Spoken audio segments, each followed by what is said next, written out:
Good morning, everybody. I would like to extend a warm welcome to all members of the Planning Committee, officers and members of the public in attendance at today's meeting. I am Councillor Christine Ward, Chairman of the Planning Committee. I would now like to hand over to Democratic Services to read the housekeeping notes.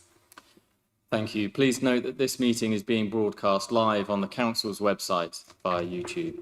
It will remain available for a minimum of 12 months. I would remind those in attendance to use your microphone when speaking and remember to switch it off once you have finished. Please switch any mobiles and laptops to a silent setting for the duration of the meeting. If the fire alarm rings during the meeting, please can everyone leave the room immediately and use the nearest fire exit, but do not use the lift. Please go to the fire assembly point, which is located at the bottom of the car park by the garages. Thank you. Thank you. And I'd like to confirm the minutes for the meeting on the 11th of September. All of those in agreement? Thank you. Apologies. I know we have apologies from Councillor Harman. I think everyone else is here. Yep. Okay. Sorry. No, she isn't, is she? Did we have apologies from Councillor Brand? Okay. Okay, fine. Thank you very much.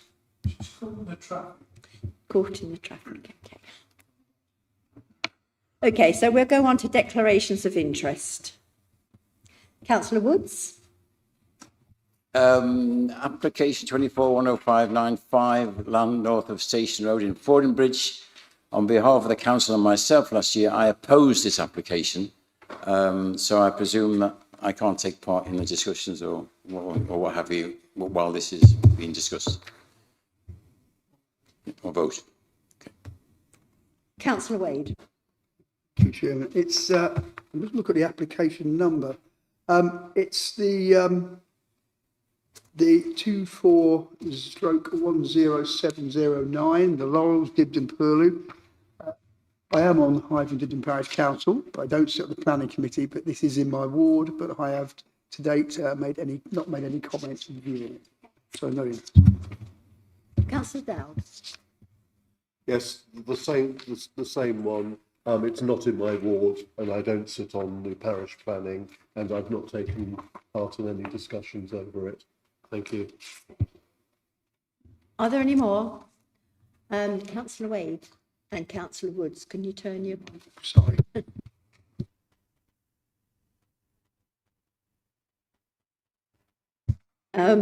Just one announcement that lunch will be served today. Not sure where, but around about 1 p.m.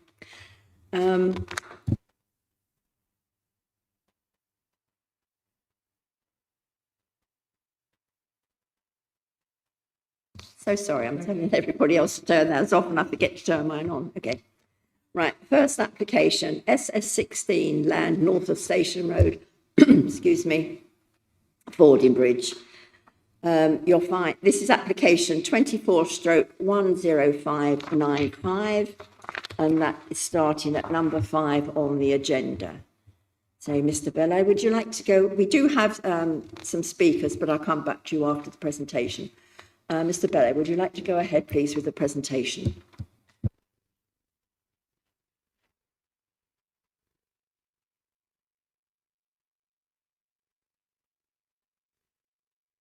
Application, Chairman. So the report is as written and so is the recommendation.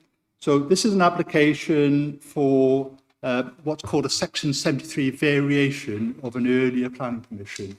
Members may recall that this application for Carla Homes was originally submitted and reported to committee in November 2023, and members approved the application at that time subject to a 106 agreement, which was then signed in April, and the planning permission was issued in April of this year.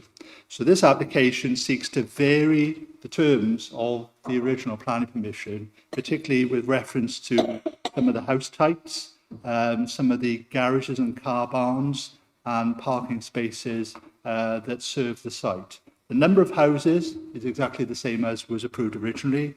The affordable housing mix is exactly as was approved originally. There's no increase in density on the site, so there's an increase in terms of the size of some of the buildings on the individual plots. And I'll take you through those as we go through the presentation. So, red line application site and site location. I'm sure most members are aware now of the 3 strategic sites in Fordingbridge, and site 16 is the southernmost one of the 3, which is shown on the slide. This is a copy of the local plan and the concept master plan showing the brown residential zones and the green open space and ANRG and play areas as well. Just for local context, this is how the site fits between Fordingbridge and Ashford. It was part of that original green wedge, if you like. And this is the application site and the local context. And you can see how it fits together. And this is a plan showing the relationship with the Cranbourne Chase National Landscape on the left-hand side of the slide, and the New Forest National Park on the right-hand side. Also shows the Fordingbridge Conservation Area, and it shows the relationship again of site 16 and its close proximity to site 17 and then on to site 18.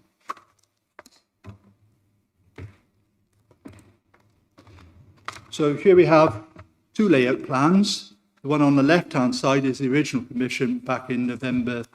That was submitted to you in November 2023 and was approved in April this year.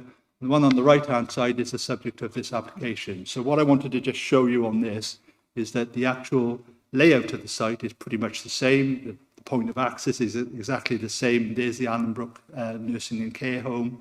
This is Station Road, Marr Lane on the eastern side of the site, and then the old railway line owned by the District Council on the northern boundary of the site, Ashford Close on the western side of the application site.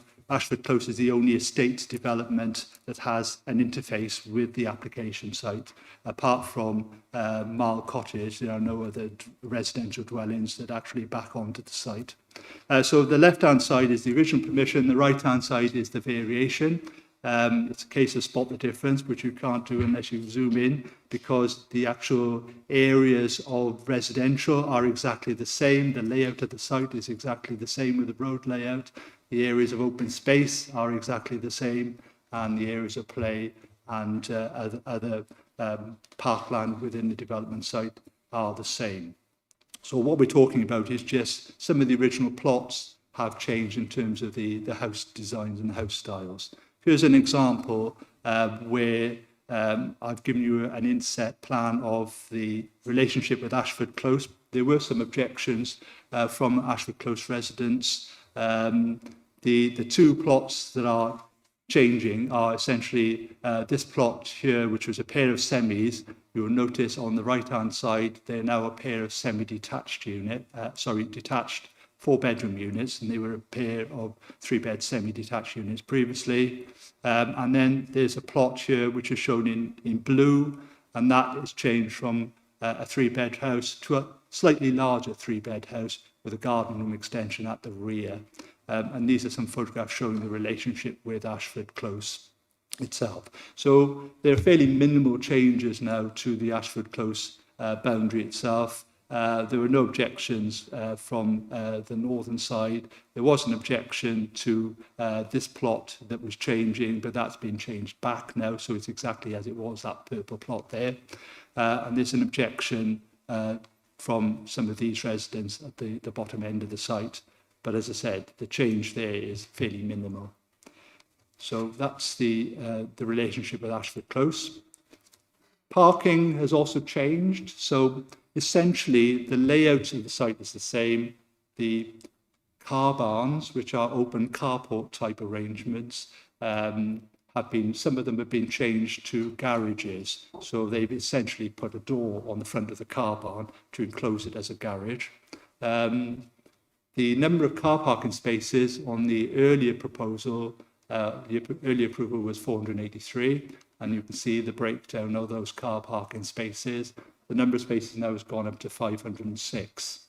In terms of the point that was raised by the town council increasing the density of the site. It's not actually increasing the density of the site. What it's doing is increasing the intensity of the built form. So on 22 of the plots, the house type is slightly larger than it was previously. So in terms of the actual numbers of people that might be living on the site, the calculators that the District Council uses shows a difference of 12 people. And that's set out in your report. So in terms of parking spaces, the Highway Authority have no objection to this. They pretty much leave car parking to the District Council as a matter for consideration. And you can see that there are additional parking spaces, totaling 23 there, to cater for any additional population that would be living on the site. And then I'll just whip through these quickly, but you'll be able to see on the left-hand side of each of these slides is the approved house type. On the right-hand side is the proposed house type. And the point I would make is that all the house types that you're going to see have already been approved on other parts of the site. So as an example here, they've changed the units on plots 19 and 58 from a smaller 3-bedroom unit to a slightly larger 3-bedroom unit with a garden and extension at the back, which you see is missing on that plots there. So those are the subtle changes. Some of the changes are a little bit more than that. For example, this is the front and rear elevation, and again, front and rear elevation that are proposed, again, with a garden room extension. Some of the changes are cosmetic, but again, a slightly larger house type to the house type that's shown that was approved. And again, you'll see that in terms of the quality of the scheme, there's no diminishing in character or quality as far as offices are concerned. Again, different house types there. A pair of semi-detached units here, which is changing to a different pair of semi-detached units with an extension on the rear. So you can see the house types are changing from one to another, but no loss of quality or character. This is the house type that I mentioned adjoining Ashford Close, the northern boundary of Ashford Close, where there weren't any objections. I have to say, a pair of 3-bed semis changed into a pair of 4-bed detached units.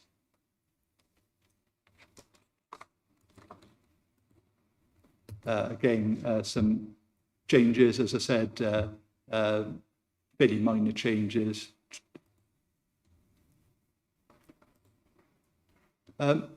Perhaps a more radical change, changing some of the bungalows into into 2-story houses. There were 8 bungalows on the site originally. There's now 6, so 2 of the bungalows are changing to 2-story.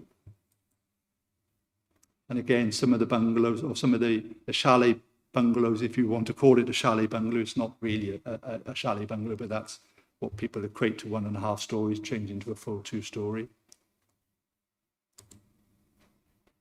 So with each of these, there's some slight adjustments on the plot, slight adjustments to the car parking. If the house is a bigger house, then there's additional car parking to go with that larger dwelling. So, in terms of the planning balance and the considerations are quite narrow, members. They are set out on page 5 of your report. The principle of the development is well established because there is an existing planning permission which is actually under construction. The site layout and the design of the dwellings and the impact on the character has all been assessed and found to be acceptable. There's no issues about highways or access or parking. The 106 agreement and the 106 contributions that were entered into previously, including affordable housing, includes all the contributions for habitat mitigation, for off-site formal play provision, and all of those contributions will all continue on to the new development by virtue of the terms of the 106. It says that if there is a Section 73 application to vary the terms of the original permission, then the 106 still bites on the Section 73 application. There's only one exception to that, and that is in relation to habitat mitigations, which are based on the size of the dwellings. So the bigger the dwellings, the more habitat mitigation contributions are required. So there is a small uplift, and that's set out on the recommendations page, which is, I can turn to that, that's on page 19 of your report. So the recommendation is subject to a unilateral undertaking to pay that additional uplift. So there's no impact on affordable housing, there's no environmental issues, no parking issues, there's no adverse impact on neighbour amenities or on character. It provides a revised scheme which is viable, and the balance is for approval subject to conditions and the terms of the original 106. The conditions are set out on page 19 onwards. A lot of the conditions have been repeated from the previous application, or some of the conditions that were on the previous application asking for details, because those details have now been agreed as part of a discharge of condition exercise on the first permission, we've transferred those details that were agreed into the new planning permission if you were to grant permission today. So you will see on your conditions that a lot of them are similar to the conditions that were on the original, or they've been modified to take into account approved details. I should also say that I know that members are very keen on the issues surrounding climate change, and the other change in terms of this application now is relating to things like air source heat pumps. On the original scheme, there were no air source heat pumps. 40% of the units will now have air source heat pumps. The ones with gas boilers will also be supplemented with photovoltaic solar panels as well. So there's been a shift as well there in terms of recognising the climate change SPD that you've adopted. So on that basis, Chairman, the recommendation is for approval, and I'm open to questions. Thank you very much. Before we go forward, for transparency, can we clarify whether Councillor Brand has heard enough of this presentation to be able to? No. Okay. Thank you. Right. We'll now go to speaker. We do have Mr. John Richards, Land and Planning Director for Cala Homes. You have 3 minutes. Good morning. I'd like to thank you for the opportunity to address the committee in relation to the proposed Section 73 application for Cala's site off Station Road in Fordingbridge, which is allocation SS16. Members may be aware there have been various local news articles relating to the archaeological finds uncovered on the site. RPS, working on behalf of Cala, have identified the remains of a previously unknown late Iron Age and Roman settlement. They've advised the findings are locally important and fit with an emerging pattern that late Iron Age and early Roman Britain was significantly more densely populated than previously thought. Whilst developer-funded archaeological investigations like this have in recent years transformed our understanding of Britain's history, these particular works have resulted in significant unforeseen additional costs, in excess of 900,000 compared to an originally assumed 25,000. New Forest Archaeological Officer has inspected the site regularly and has commented that an exemplary approach has been taken in fulfilling these archaeological obligations. A site visit with New Forest planning officers was also undertaken as an example of how such works can be carried out using best practice. The original planning permission, as you recall, was accompanied by a viability appraisal, which recognised that there were various challenges pertaining to the site prior to the discovery of the archaeological finds and the additional costs. Given these increased costs, we've considered various options to seek to recoup, but decided very firmly from the outset that we didn't want to change the affordable offer, and positively we're partnering with the council, who will be our registered provider on this site, or to dilute the quality of the development in any way.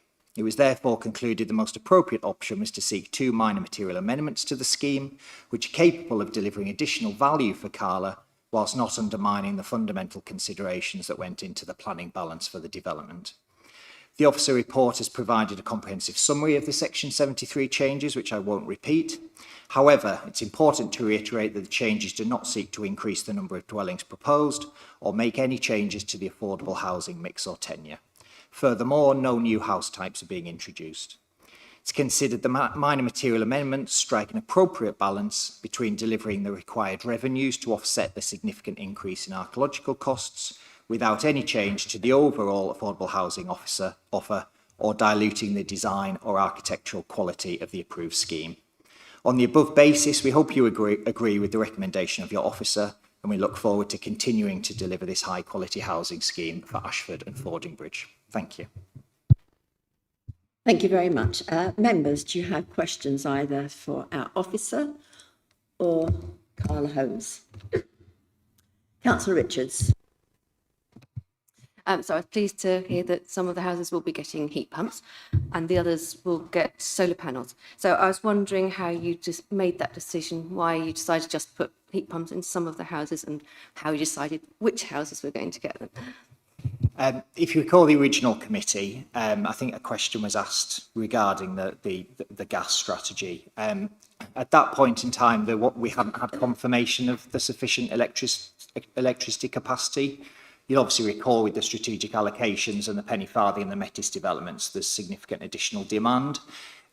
Since that point, we've received confirmation that we can, in the latter part of the development, deliver gas-free homes. So 40% will now be completely gas-free, so they will have the air source heat pumps, whereas 60% will be the original strategy, which is the gas and the PVs. So whilst it's not what we would have wanted, which would have been all gas-free, it's doing what we can do with the restrictions in the network. So we're quite pleased that we've at least got the 40% as an improvement from the original. Thank you. That's interesting.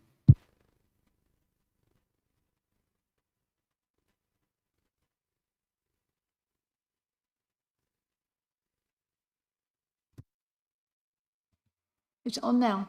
Sorry. The 106 agreement and all the areas that are green spaces, there's lots and lots of conditions about how this is going to be maintained and everything, but it doesn't say how long and how that's enforced, because a lot of our queries as councillors are always, this bit of land's not our land and all the rest of it. How does that work, just in general terms? There's a new principle at stake with the strategic sites now, Chairman, in as much as officers are not looking to these open space areas to be adopted by the district council, but instead the areas are to be taken on by a management company. The 106 agreement sets out what a management company is, how it's formed. So essentially it's formed by everyone on the site paying a service charge. So that might be £400 or £500 or whatever per dwelling, depending on the size of the dwelling. But there is a service charge to be paid on the site. That service charge money is then used to fund the work of the management company. The management company are normally national companies that are set up now because the route the district council is taking is not a new route. There are lots of properties in the south of England and beyond that operate quite successfully with management companies. The management company is formulated by the 106. It has to be in place prior to occupancy of any of the houses on the site. It has to be maintained in perpetuity to serve the site. All the open spaces, there is a budget included within the service charges for all of the open spaces, the play areas, everything to be maintained in perpetuity. So it's not 30 years like biodiversity net gain, it's actually in perpetuity. And as I said, it's a self-fulfilling or self-subsidising scheme whereby the management company are subsidised by the service charges that they recoup from the residents on the site. There's also complaints procedures, so if part of the site is not being looked after properly, if there's a piece of play equipment, for example, that's broken, then the residents on the site have control over the management company, if you like, because the management company are accountable to the residents.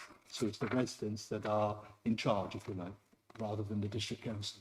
So, sorry, so are you still in partnership with those companies as a council? No, we're not in partnership. They are a private company that is funded privately, nothing to do with SIL or council tax or anything like that. So and it's funded by the service charges which every householder has to sign up to when they buy a property on the site. So if they have a problem, it's their problem, not yours? Yes. Okay, thank you.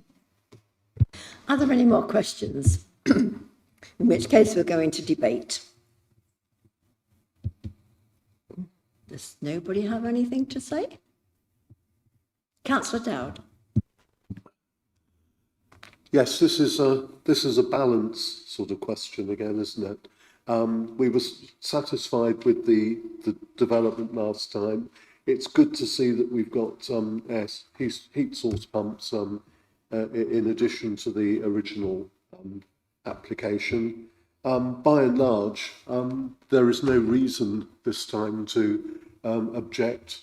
It is as good a project as last time, so I'm happy to support this development. Thank you. Councillor Sleep. Thank you, Chair.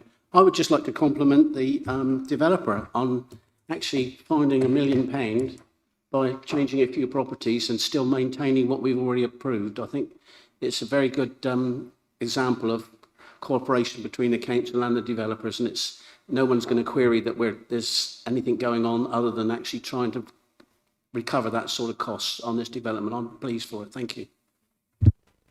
Councillor Crisell. I'd like to propose we accept the recommendation.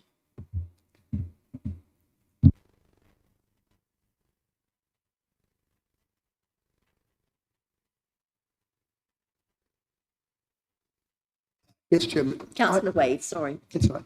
Yes, Chairman. Noted that clearly the residents of Fordingbridge once again have objected to this, and you can understand why. But it's one of 3 sites in the local plan for housing. And if we're going to put housing developments on these sites, one of a quality like this is the sort of thing we should look for, with lots of affordable housing, and a lot of positives about it. So clearly we need to support it. But we need to recognise, obviously residents are used to green fields and now we're going to have developments, but it is the way of things. We need to build more houses, and this is a site in the plan. But yeah, it looks a very good development. Thank you. Does anybody else have anything to say? In that case, we'll come back to Mr. Richards. You have 1 minute to respond. Nothing to add from me. Thank you. Excuse me. Members, then we'll go to the vote. So the recommendation is to grant delegated authority to be given to the service manager, development manager to grant planning permission. That's been proposed by Councillor Crisell and seconded by Councillor Sleep. All of those in favour, please raise your hands.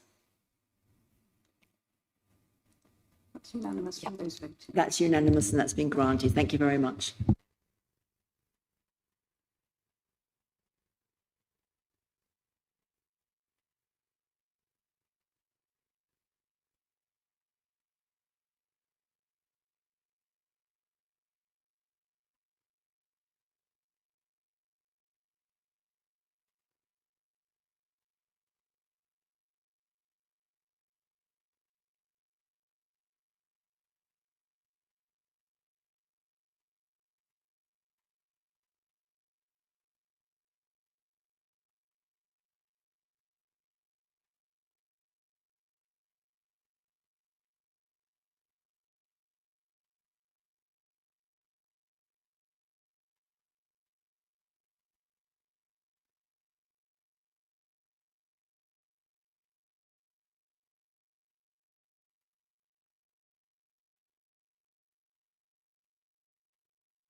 Okay, we now move to page 39 on the agenda, Plattingham Jubilee Business Park.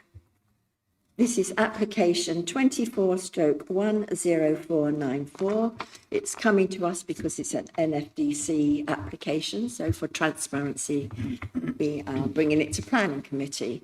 There are no speakers, and we didn't have any interest, so we'll just go straight then to the presentation. John Fanning, please. Thank you. Thank you very much, Chair. So just to give a little bit of background that's laid out in the report, we will refer to these blocks by their name, which is laid out on this plan just for reference. So this is block B here, which is the larger block, then block C, D and E. Blocks F, G and A, which are also part of the commercial development here, are part of this application. So that's just for some clarity. So this application came to us as following a part of a wider redevelopment of this area, this bit of land. Their original set of outline and reserve matters applications, which covered this entire block. There's a provisional care home, which is still being completed down here, and a residential portion of development up here, which is now functionally complete. Following all of these applications, a application was submitted for a smaller part of this commercial part of the site to increase the flexibility of the use classes, and the application before us today is a variation of that consent. When that consent was issued, we imposed there was a report submitted with the application suggesting that BREEAM very good level could be achieved. As I've discussed in the report, the actual policy requirements are slightly different from BREEAM very good, but because there was a document submitted saying that BREEAM very good could be achieved, that appears to be what was imposed. When it actually came to building out the development, just to give you a bit of an idea on the sort of buildings we're dealing with, very typical industrial sort of style development. Here's some photos just looking at the development as completed and across to the residential development over here and back at the care home to the south, just to give you a bit of context for the area. As you can see, the development has now been completed. When it was being built out, unfortunately, several key steps were missed in the BREEAM process. The BREEAM sort of legislation is a very sort of comprehensive approach to sustainability. It talks about design stage inputs and sort of which steps you have to take at which stages. And unfortunately, if you miss some of those key stages, you simply cannot achieve a BREEAM rating, which unfortunately is what happened in this case. Unfortunately, particularly at the design stage and then at several stages along the way, key indicators where information needed to be either submitted or stored, that didn't come forward. So therefore, a BREEAM rating cannot at this point be achieved retrospectively. To do so would require effectively demolishing the buildings and starting again.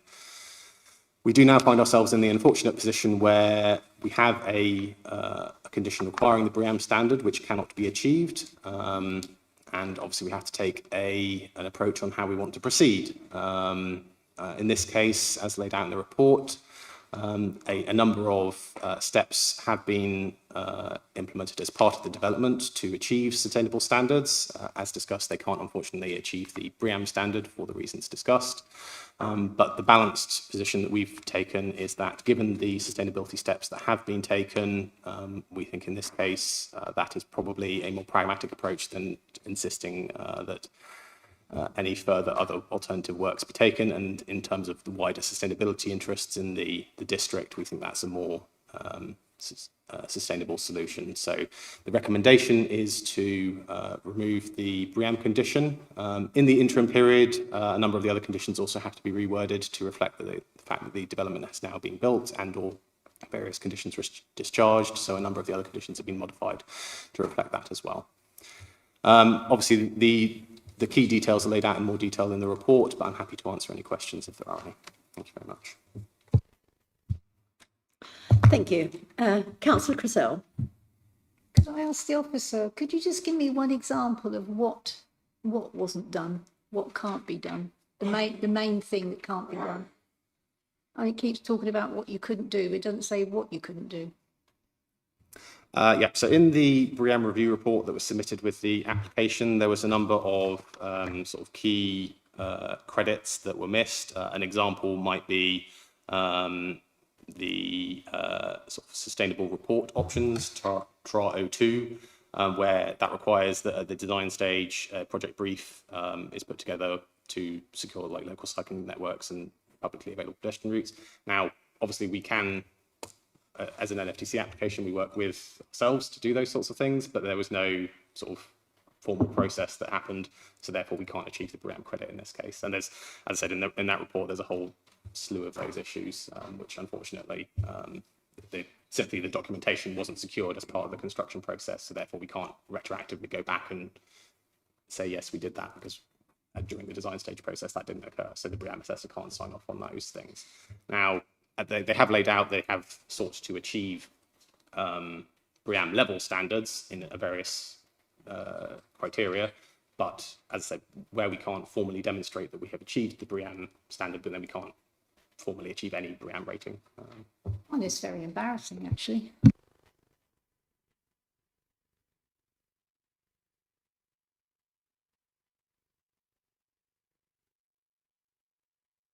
Councillor Dowd. I am still a little bit confused about this. What was the fact that it was probably overambitious to expect this standard to start with, or was it simply lack of proper oversight of the process that it didn't achieve that?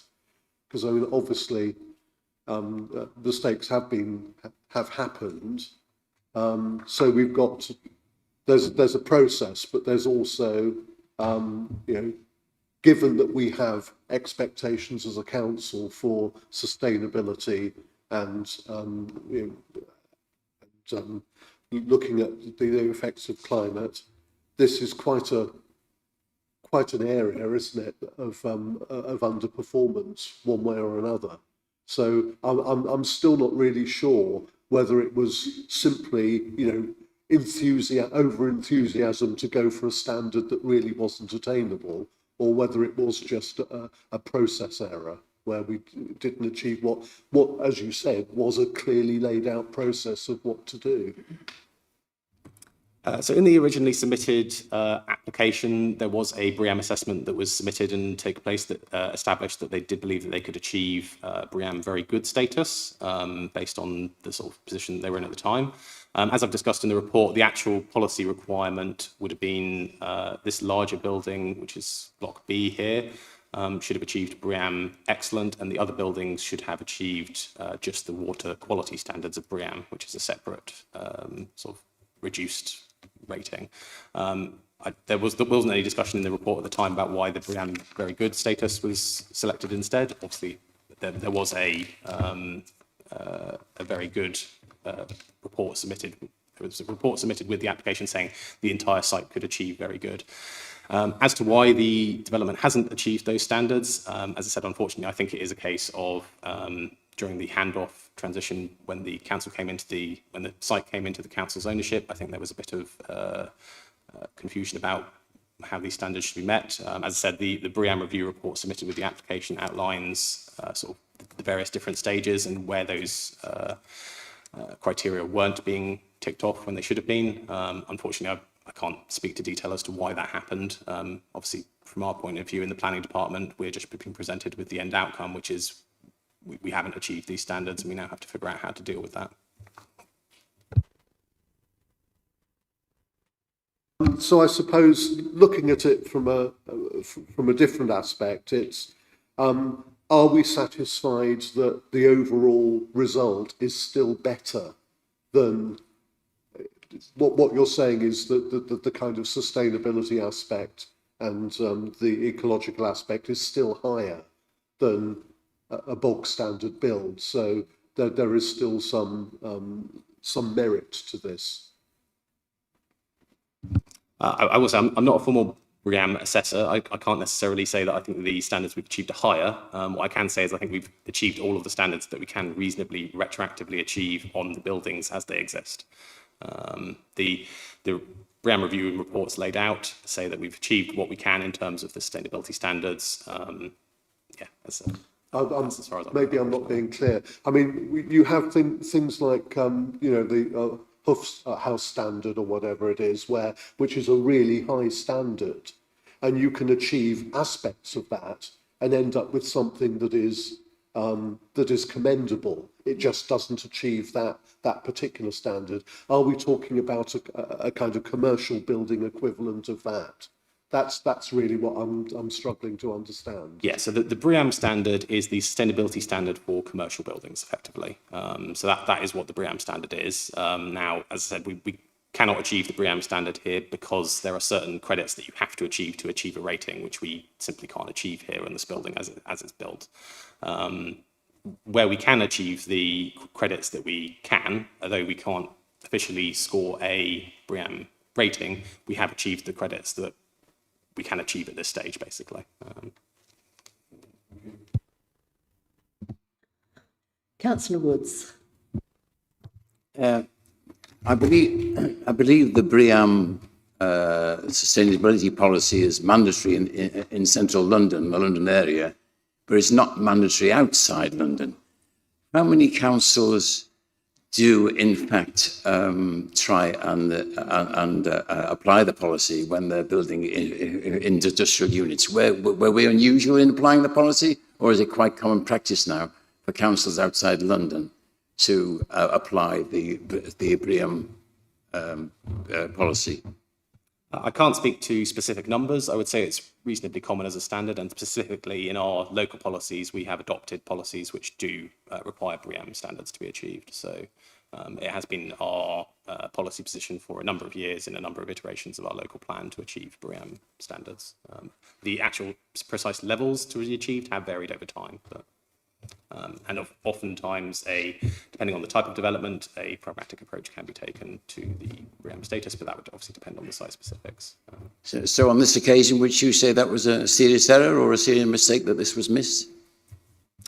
Certainly, a condition was imposed, and obviously sustainability is a key and important criteria for us as a council. As I've laid out in the report, I think it is unfortunate that this has come forward in the way that it has done. But as I've laid out in the report, I think we have to be pragmatic in terms of how we're dealing with it at this stage, where we have a building that has been constructed and we have to decide how to proceed. Thank you. Councillor Wade. Thank you, Chairman. I've just got a question, really. Are we slightly in danger in accepting this as creating a precedent for other developers to say, well, you know, we don't need to do this standard because we will get it through anyway? Is that not a concern that we are actually lowering the bar for future developments that we should actually be protecting? I mean, any decision will be considered on a case-by-case basis. I would say, obviously, this application has been referred for consideration precisely because there was a degree of oversight that was considered to be needed. Any other applications which are contrary to policy would also, typically speaking, need to be referred to committee for consideration. So it would very much be a case-by-case basis that we would assess issues like this.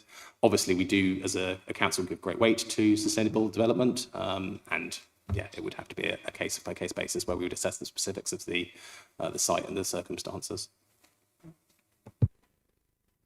Councillor Hawkins. This particular BREEAM regulations, are we supposed to, when building these buildings, build it to that standard? Is it required of us to do? And if we don't do it, we've sort of broken regulations. So it's not a regulation per se. We do have a policy which says that we can attempt to achieve these standards. Obviously, when in planning more widely, we do balance issues. So it's always a case of balancing various issues and coming to a final decision. Obviously, we do give great weight to our own local plan policies. So we do try to achieve these standards. And there's a reason these conditions were imposed in the first place, to try and meet those standards. But in planning, we do balance sort of policies against each other and come to a balanced decision.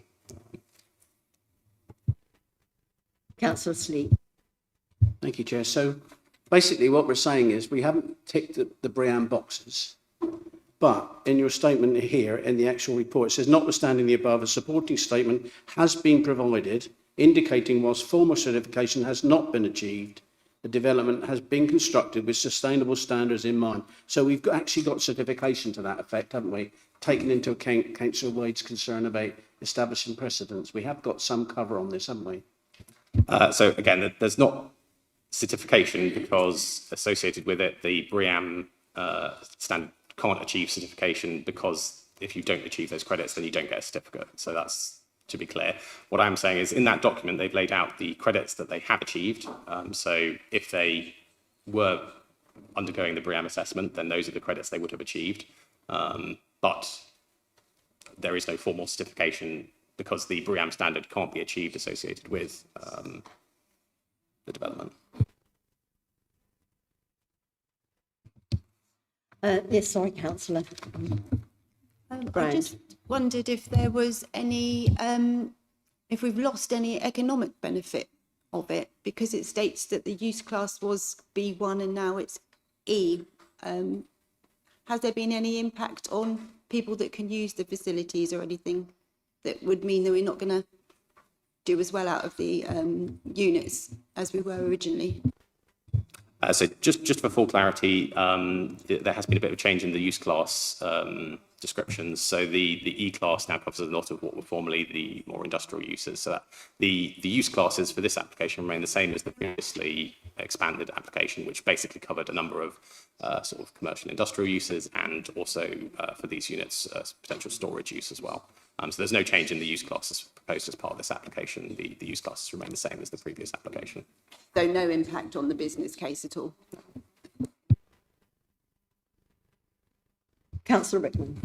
Thank you, Chairman. I realise that there's a lot of misunderstanding probably amongst members about this, including me, but I do think we are where we are. So what I'd like to suggest to the committee is that we press on today, but we ask for a paper to be prepared for the scrutiny committee on this subject matter so that all members of the council, because it does involve a lot of issues that aren't just this committee, there are other regulations within the council involved. So I'm just trying to push it forward where we try and get some clarity for the members to actually know where we're going. But we are where we are, I'm afraid. Do you want to comment on that, Mark? Chairman, excuse me. Chairman, I think your case officer has taken you through the issues and the position we find ourselves in. That there's clearly some learning to be undertaken, and I think as an organisation and dialogue with your property and estates service, that learning is definitely something that we are working on and are taking away from this experience.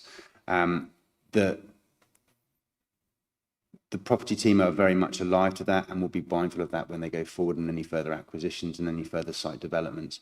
What you, as a planning committee, I think have to grapple with today is the matters that the case officer has taken you through already. You have a planning condition that can't be complied with. There's no way that the applicant can get to the relevant BREEAM standard, but as I think Councillor Sleep took you to, page 45 of your agenda sets out the relevant sustainable credentials and features that the buildings have achieved. So whilst there's not some sort of certification there in terms of the BREEAM standard, you do have a relatively highly sustainable and well-performing building. And on that basis, the recommendation is as it is to grant relief from that condition. But picking up on your Vice Chairman's point, there's definitely some learning to be taken, and your property team are very much doing that. Thank you. I'll go to legal here.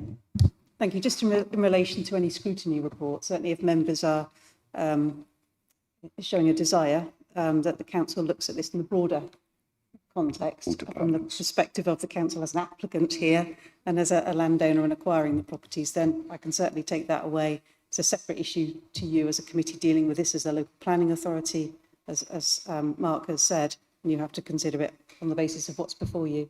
But in terms of the wider context and issues, I'm quite happy to take that back and we can discuss within Democratic Services then and with the chairs of the panels how we can bring that issue forward and look at it. Thank you, that would be very useful. I have to say, it's not the first time we've had a site come to us with this BREEAM problem. I can't actually remember the name of the last one, but I think at least twice before we have had them come to this committee over the years. Councillor Hawke. Yeah, I think we've got to really look into this and sort it out, because we are a planning authority and we expect everybody else to be on top of their game. And if we're not, how the hell can we issue instructions to everybody else? So I think we need to look at ourselves and get it sorted out once and for all. And I think we've established we're going to do that. Okay. Does anybody else have anything to say? Chairman. My point of going down that road is exactly, whilst you say we've done this before, I don't want to do this again.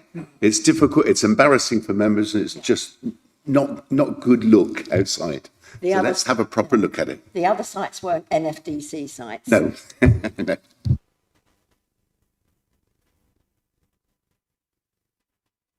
If there's nothing more to be said on the subject, we'll go to the vote. So I need a proposer and a seconder. Councillor Rickman? And a seconder. Councillor Woods. Sorry, Councillor Richards, sorry. In that case, we'll go to the vote, which is to grant subject to conditions, proposed by Councillor Rickman, seconded by Councillor Richards. All of those in favour, please raise your hands. 1, 2, 3, 4, 5, 6, 7, including myself. 7 against, 1, 2, abstain, 3. So that has been granted. Thank you.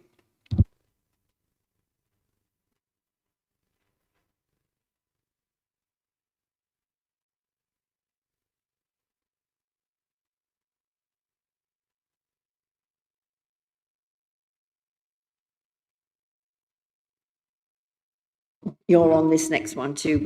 Let's wait until those people have left and then you can start your presentation. Thank you, Chair. So this application also relates to a variation of a previous consent. There is currently a bungalow on this property. Just there you can see we're situated on Mopley Road. The original application gave consent for the replacement of the existing bungalow with a new dwelling on the plot. So just to give you some context, that's the sort of relationship with the surrounding properties. This is the original bungalow on the plot. This is the application that's already been granted consent for a replacement dwelling on the plot. The application comes in for a number of amendments to this application. Chiefly, we'll just flip over to the proposed plans. There are a couple of alterations to the windows here. There is a new louvered sunscreen to the rear. And the reason the application has been referred to committee today is some changes to the windows on this dormer here. So the original consent included a condition restricting these windows here to be obscurely glazed and non-opening 1.7 metres from the floor of the room that they served. When they were reviewing the application, the applicant had some concerns about this in terms of wanting to make sure that they could open these windows for ventilation and cooling purposes. So they've come in with this application for a number of alterations to the site to change those features. They have said that they would be happy to retain the obscured element, but have requested that the restriction on the openings be relaxed. Part of the original concern about the application was the sort of relationship that dormer is here, which sits within this property here. Which, just to have a quick look at the site, you may be able to tell there is a small window in the gable of this property. The neighbouring property has confirmed that that window serves a loft space that does not act as any habitable accommodation. So our position is that we are comfortable with a relaxation of the condition to allow the opening of that window. Any potential outlook to the rear would be relatively oblique from this angle and partially blocked by the existing massing on this dwelling here. So as laid out in the report, we don't think the alterations harmfully impact on the character of the property or the amenities of the neighbouring occupiers. So we've recommended that the variation of condition application be granted. I'm happy to answer any questions if there are any. Thank you. I didn't actually say that this is application 24/10409, Sun Inn, Mopley, Langley, Fawley. And I'm sure you found it by now, 51 on your agenda. Right. We have one representation to be read from a Mrs. Emma Roberts, Mr. Jones and a Mrs. Emma Roberts. Did you have it?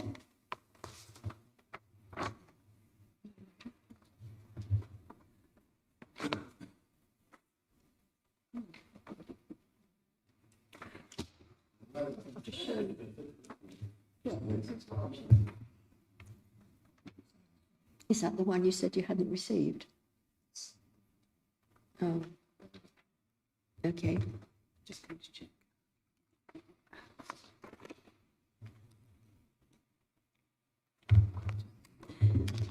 It is the actual applicant, but we don't seem to have the representation.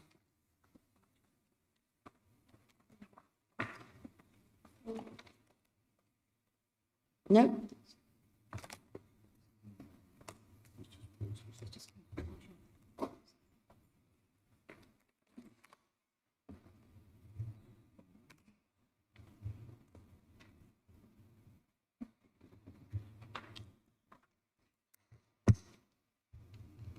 Should we carry on the questions?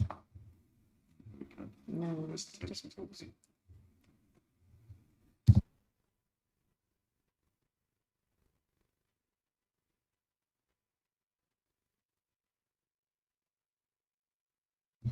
Well, it would appear that we don't have a representation letter to be read out. So we'll go straight to questions then, please.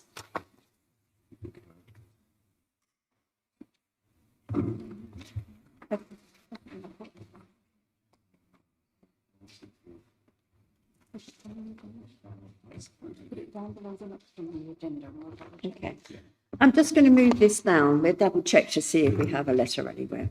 So we'll go to application 24/10526, but then we need Kate to come in. Is that okay? And can you stick with us, please? Okay, thank you very much. So application 24/10526, 20 Northfield Road, Ringwood. And this is on page 57 of the agenda.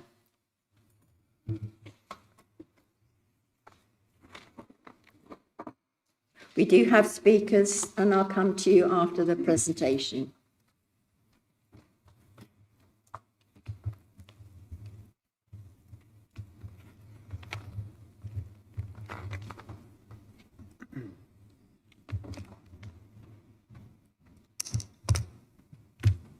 Okay, if you'd like to go ahead, thank you. Good morning. This is an application at 20 Northfield Road, Ringwood. The application is to extend the property with a rear extension and creation of first floor, front dormer, roof lights and fenestration alterations, new porch and render walls.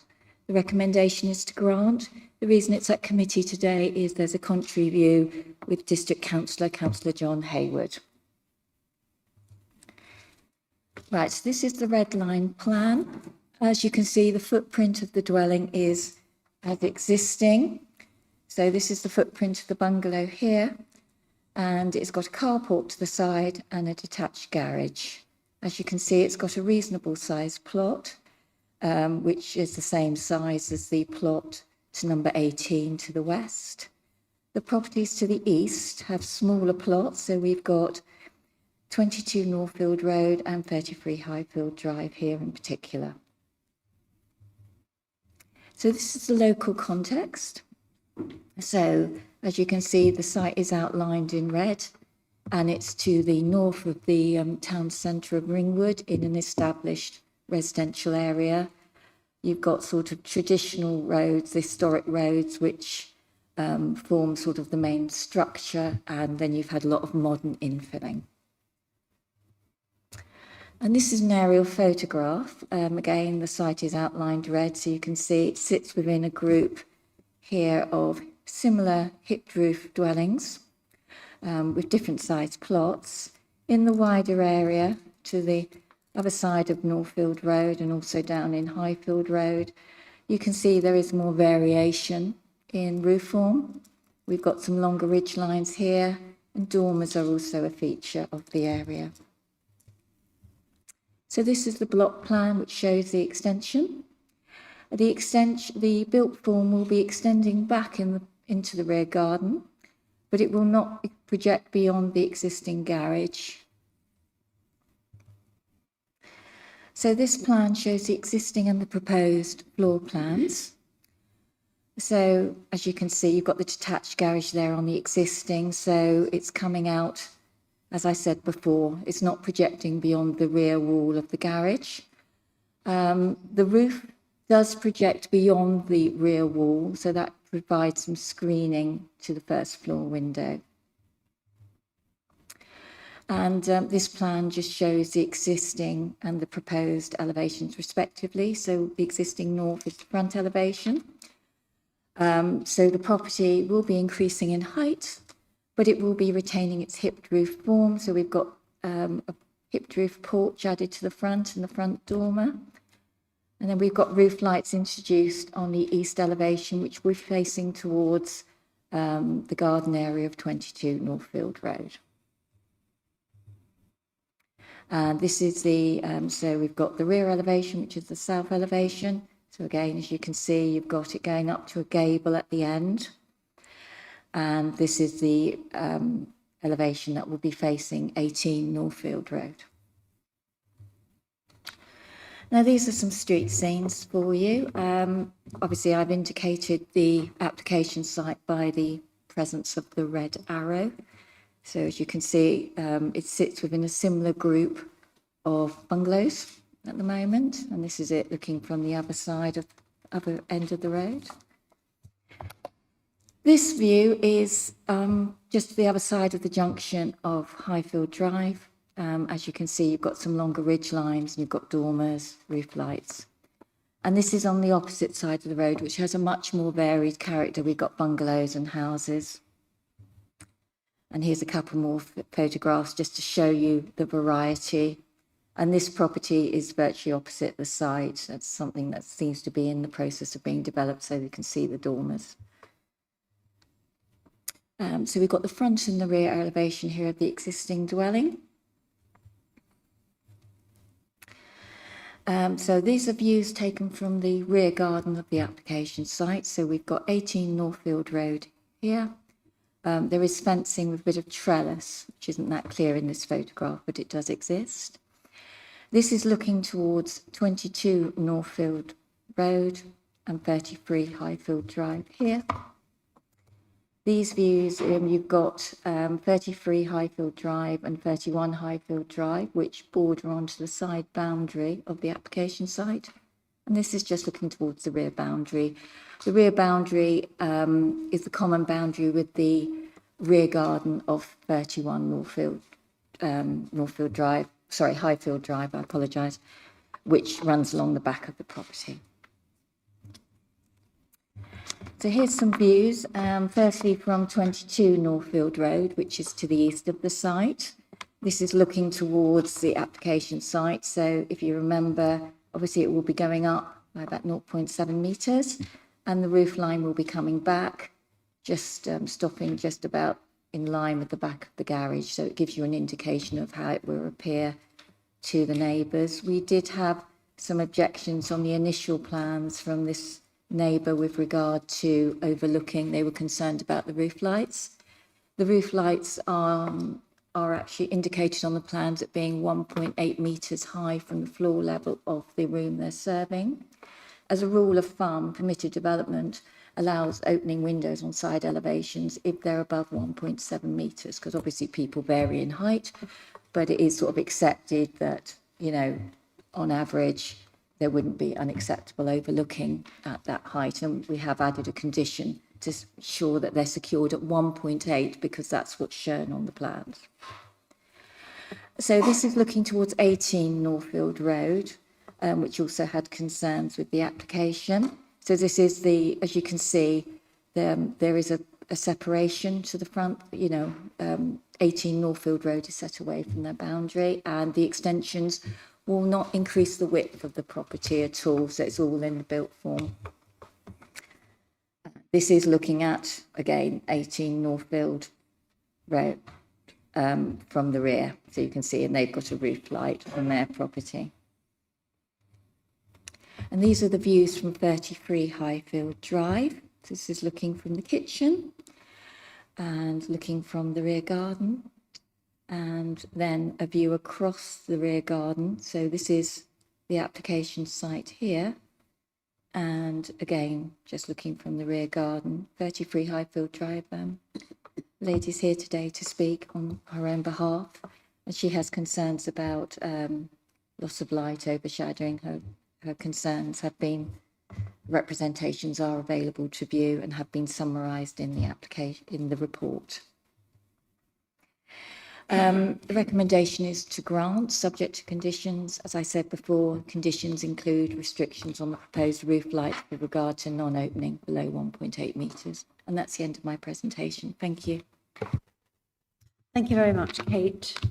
We have Mr. Phil Stevens, agent, Miss Beverly Sharp, objector, and Councillor John Hayward. Are you wanting to speak? No. Okay. So you both have 3 minutes each. So if I go to Mr. Phil Stevens, 3 minutes. Thank you. Good morning. Thank you for the opportunity to speak this morning on behalf of the applicant, Ben Nicklum. Right from our very first meeting, Ben was keen that his proposals did not have a detrimental impact on the look of Northfield Road, and he wanted a scheme that would minimise the impact on his neighbours, as he wanted to maintain good relationships with them. And refreshingly, Ben has also been prepared to make compromises on the design and his requirements to try to gain approval from the local authority. Following the original submission, which Environmental Health stated they had no adverse comments in respect to the flues, and to which Ringwood Town Council recommended permission, but would accept the planning officer's decision. They then stated no comments with the revised drawings. A number of objections were received from the neighbours and Councillor Hayward. Part of Councillor Hayward's objection was concerns over precedent being set in respect of works on properties in similar situations. However, as committee members, you will know the specifics of an application will always be considered by the planning officers ahead of precedents. For example, impact of overshadowing will be very different on a development to the south of another house than one to the north, and therefore the specific orientation, height of development and distance from other properties, amongst other considerations, will likely render the precedents argument void. Councillor Hayward's objections also reference neighbour objections. These include loss of privacy, overlooking, height of log burner flues, and effect on air quality, rainwater issues, overshadowing and overbearance. Following the initial objections, we've had productive conversations with the planning officers and made amendments to address the neighbours' objections and the planning officers' concerns. This proactive approach between the planning team, the applicant and ourselves has resulted in a proposed development that the planning team in their professional capacity conclude would result in an acceptable form of development that will be in accordance with the national and local planning policy, and specifically concluded would contribute positively to local distinctiveness and the character and identity of the locality, is not considered over-dominant to the adjacent properties.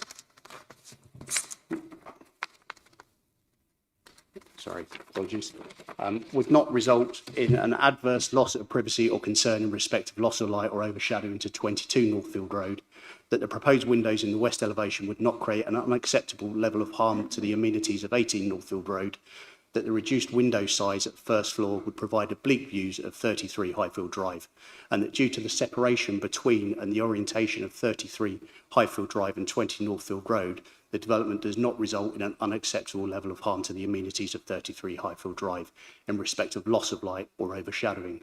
We would therefore hope that the committee will follow the recommendations of the planning department and grant permission for this development. Thank you. Thank you. Miss Beverly Sharp, you have 3 minutes. I have owned and lived at number 33 Highfield Drive since 2002. My house and garden are currently not overlooked at the rear, and I enjoy privacy and sunlight to my garden, patio and living spaces, these being my study, kitchen, dining room, lounge and conservatory. Due to the layout of my property, most of my time is spent in these areas. When I purchased my house, the main attraction was the sunnier aspect of these rooms and the private garden. This proposal will deprive me of both of these important and valuable amenities. My evening sunlight and warmth will be obliterated as the increased height and continuation of the new roofline will block the sun as it sets in the west. I have uploaded photos to illustrate this point. I was in dispute with the owners of number 20 in 2022 when their very high hedge deprived me of sunlight on my patio, and therefore I know the impact that this will have. The neighbouring properties all have hipped roof lines which allow more light due to their sloping pitch, and this proposal is out of character with its surroundings. The houses on the opposite side of Northfield Road, as you've just seen, back onto lakes and therefore do not affect their neighbours' amenities in this way. The proposed roof line of number 20 is stated as being 70 centimetres higher than its current highest point, and it continues the depth of the house, which makes it overbearing to number 33. The depth of the garden, of my garden to the boundary is less than 8 metres from my study and kitchen and only 5.5 metres from my conservatory and lounge. The high structure of number 20 will be 3.2 metres from the boundary, and therefore it will be overshadowing to number 33. Most importantly, the large gable end window will tower over my garden, and the rear elevation will allow no privacy to my living areas. I discussed this with the planning officer when she visited my property, and she could clearly experience that this was the case, despite the comments in her report. In addition, there are 3 opening velux windows on this east elevation, and these are specified by the agent as being 1.7 metres high, whereas the planning officer has stated a higher 1.8 metres from the sill. And these will face towards number 33 and my neighbour. This is marginal, but nevertheless a significant difference. Standing at my study window, which is the closest window to number 20, I can see the front of the building of 20 Northfield, and therefore to state that the large proposed gable end window would only achieve oblique views over my property is unacceptable to me. As oblique or not, the fact remains that my entire garden and rear elevation will be seen from this window, with my garden being so shallow. Also, there is no guarantee that this room will always be a bedroom as specified on the plans. At some point, it could become a study with someone sitting at that window on a regular basis overlooking my property. This large window could also cause light pollution and noise disturbance, which I already am experienced from the extended property in Highfield Avenue, even though it's several properties away and in a different road. When I first contacted the planning officer, her response to me was that she would come out if it made me feel like I'd done everything I could. This is my life, my property and my retirement, and therefore I would like to not only feel but also know that my objections will be properly heard, which is why I'm here today. The amendments... Thank you. Ms Sharp, you have well over your 3 minutes. Oh, sorry, Are you thank winding you. up? Thank you. Oh, the amendments made by the agent are minor and therefore do not address my main concerns. There are different options for number 20 to increase their dwelling without the impact on my important amenities. Thank you for your consideration. Thank you very much. Thank you. Questions, please, for officer or agent? Councillor Sleep. Can I ask the officer to go back to the plan view on the block itself again, please? That shows the north sign on the actual plan view. No, keep going on the actual. Yeah. That's the 2 lines are showing north-south, aren't they? North-south, east-west. And it's my understanding that the sun rises in the east and sets in the west, doesn't it? Yeah. And the hip roof increase in height this time, which we've had before, 800 on metre, is only 700. Okay, thank you. Any more questions? In that case, we'll go. Oh, Councillor Brand. In the past, we've seen sort of diagrams of the shadowing that's created by a building being put up and being able to see what that would cause. Do we have anything that can show us that at all? No, that hasn't been provided on this application. But obviously, we have considered with regard to the distances, and Ms Sharp has also provided her own information in her support of her objection on that, but taking a balanced view, we didn't feel there was substantial harm in regards to loss of light or overshadowing, as said in the report. Thank you. Sir Richard. Are there any rules or standards about, heights and distances of buildings that, in relation to overshadowing that would apply in this case?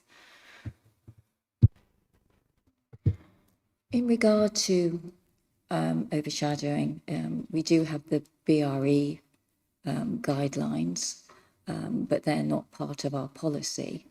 Well, they don't form, they're not, inscribed in policy. But obviously, our policies do say that we, overshadowing, loss of light are a consideration. So obviously, we do make judgments. And you look at the distance of the properties, heights, the roof will still be hipping away. And in this view, we took the view that we couldn't identify a significant loss of harm in relation to the distances between the properties and the positions. Thank you. Are there any more questions? In which case we'll go to debate. Does anybody have anything they wish to say? Councillor Sleep. Yeah, I'd just like to say that once again, we're looking at bungalows being converted. We've got younger families coming into these 60s, 50s, 60s estates of bungalows, and they're looking at them differently in our society now because they see a bigger footprint. So the conversions that are happening on these properties, we've had one just recently where it was the first one in a big estate, which we did approve. I think it's just, we're changing, the properties are changing. I think we have to go with the development that's actually happening to these properties. I'm concerned that we're concerned about north, south, east, west with the sun. I don't see until late evening that that's going to be a problem. And I can understand the neighbours being concerned, but I think it's nice to have young families moving into properties. Thank you. Are there any more comments? Councillor Crozell.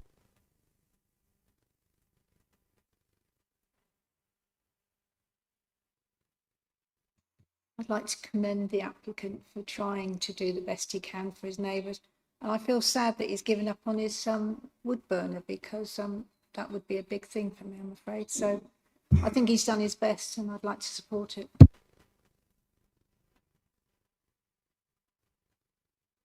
Yes.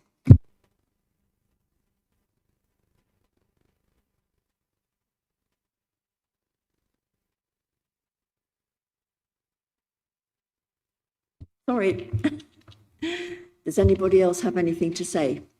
Councillor Crozell is proposing we accept the recommendation. Do I have a seconder? Councillor Dowd. Thank you. I'll come back to the applicant and the objector. You have 1 minute each. Mr. Steve, 1 minute. The only real comments we have is we acknowledge the orientation of the house, but when you look at the east-west orientation of it, there is a substantial amount of sunshine that will be experienced in the garden during the daylight hours. And it is only in that last section of the day that sunlight is lost. So yeah, we accept that actually for the general amenity that does continue for large parts of the day. So thank you. Thank you. And I come back to Ms. 1 minute to respond.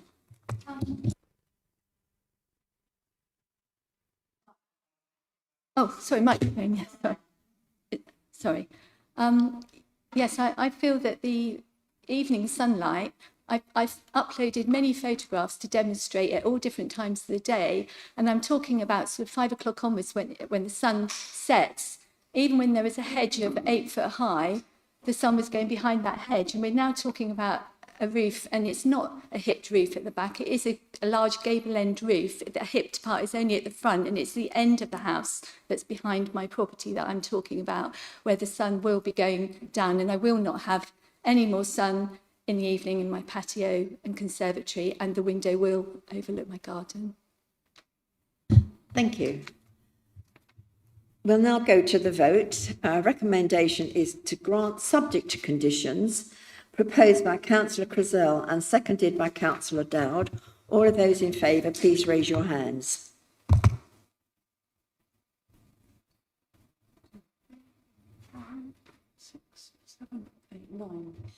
Against? 3. That has been granted. Thank you.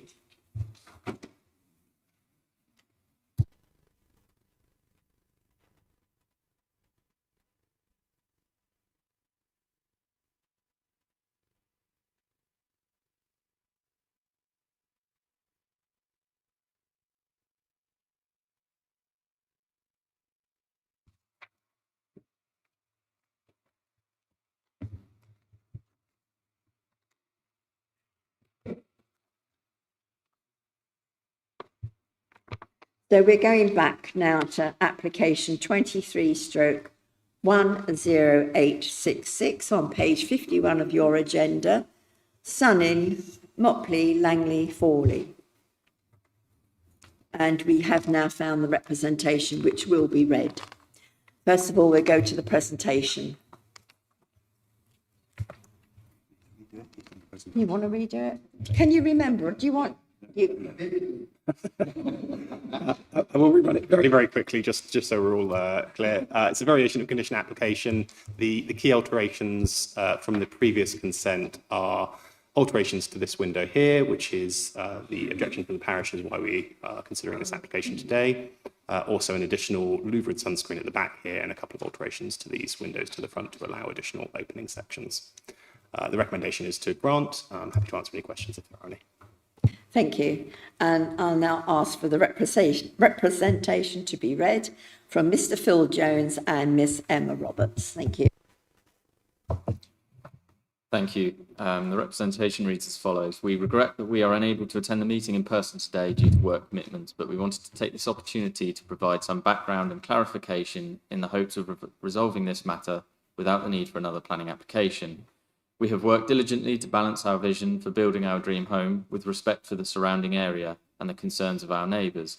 Throughout this process, we have kept an open line of communication with all parties involved. As we understand, the committee is considering our application regarding the variation of conditions to allow amendments to the design. The committee has three possible outcomes: approve the amendments with conditions, or reject the amendments. The reason this application has been referred to committee is due to the Parish Council's objection to the removal of condition 4, which stipulates that the first floor dormer window on the east elevation must be obscure glazed and only open at a height above 1.7 metres from the floor. The Parish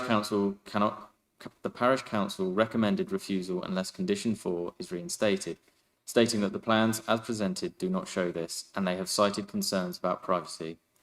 To clarify, all of the windows in question will indeed be fitted with obscure glazing as required. We had hoped this would address the Parish Council's concerns. However, after discussions with the planning officer and the parish clerk, we were informed that the Parish Council still does not support our proposal as it does not fully address their concerns regarding privacy, i.e. the window opening must be above 1.7 metres of the floor. The need for us to modify the window opening restrictions arises from compliance with building regs, specifically standard assessment procedure, requirements for energy performance. We will understand that planning permission and building regulation compliance are separate matters. They are interconnected in practice. During our building regulation compliance process, it became clear that in order to meet the SAP requirements, the windows needed to open more than the 1.7 metre restriction. Where does this leave us? We strongly prefer option 1 for approval, as it has the support of our immediate neighbours from Norleycroft, and it provides us the flexibility needed to meet SAP requirements without compromising the integrity of the build. As a constructive step forward, we have also requested that the SAP calculations be rerun with the 1.7 metre opening restriction, and while this may meet the requirements, it leaves us with much less tolerance and could pose significant challenges later in the construction process or once we move into our home. We would very much like to avoid option 3, which is rejection, as this would result in considerable delays, costly redesigns, and the need to submit a fresh planning application to implement the previously approved planning permission. In conclusion, we respectfully request that the committee approve the amendments, preferably under option 1, as this will allow us to proceed with confidence, meeting both planning and building rig requirements without further delays. Thank you. Thank you very much. So we go to questions, please. Are there any questions? Councillor Sleep. Could I just ask the officer, we've got the parish concerns on the glazing, and I understand that the obscure glazing is going, but it's going to be installed, but the only concern seems to be now that there's a request to have the windows to be opened, to be able to open them. That's the only issue at the moment, isn't it? The parish would be accepting it. So we did go back to the parish to discuss, because as part of the application process, the applicant offered to retain the windows as obscured, but to wish to vary it to allow the opening. We did discuss that with the parish, and they did maintain their objections. So the condition that we've recommended does secure that the windows will be obscured, but does not limit the opening on the windows. So that's the sort of key difference between the previous consent and this one. Thank you. Councillor Brown. Can they not be a type of window that only opens in a specific way that you can't see out of, like the windows that open that way, so you can't actually view? That would seem to solve all problems. You could potentially try and impose a condition that restricted them to opening in a certain way. The assessment that we've made as part of the application is that, given the relationship to the neighbour, we don't think that there is a harmful impact, given the oblique outlook from these windows into the garden to the rear, so we didn't think that was necessary in this case. But if you do have concerns about the overlooking, that is something. But I'm just thinking, if they're oblique but they open fully wide, then what's the point in having oblique?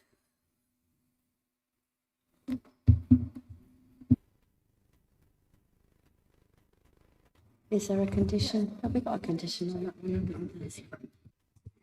Chairman, maybe I can help. Your case officer just explained, I think, in answer to your question, councillor, the way the window open is something we've explored through our assessment and our consideration, and we've had a very similar conversation between us about, if you obscure the glass, what's the point of obscuring it if you can then open it? So we've had a very similar dialogue. The plan you've got in front of you can see there the relationship of the application site to Norley Croft, and it's quite a close relationship. Norley Croft is finished with a gable, which again adds a bit more bulk in terms of that relationship, and the consequential outlook from the proposed dormer windows, we've come to the view is that relationship is so close that any view into the private amenity area to the south of the neighbouring property isn't going to arise as a consequence of the proposed change. And if you can go to the elevations again, John, on the sort of the second row there where the cursor is, you can see there's two windows. There's the small window, so that's the one closest to the south, that's the one that will be closest to the neighbouring garden, and it actually shows on that one a small top fan light opener. So that is a part of the opening window. The double pane casement, which is towards the front, to the northern side, that one, obviously, I expect it to be side hung and openable. But that's the one that is probably most able to be opened, and that's the one that's furthest away from that private amenity space. And you've got that very close relationship. So that's the reason we came to the view and the recommendation we have. If you think differently, going back to the point, and I appreciate I'm probably labouring it a little bit, we can come up with an additional condition or adjust the wording of the condition, which is on page 55, condition 3 of your agenda, to make sure that that bathroom window, the double casement, as I just described, could be side hung on its southern edge so that when it's open, views are northwards towards the front of the property. Councillor Rickman. Yes, thank you, Chairman. I think our officers have bent over backwards and done as much as anybody could. There are no objections from any neighbours, so why are we going down this process? I propose the recommendation. Thank you.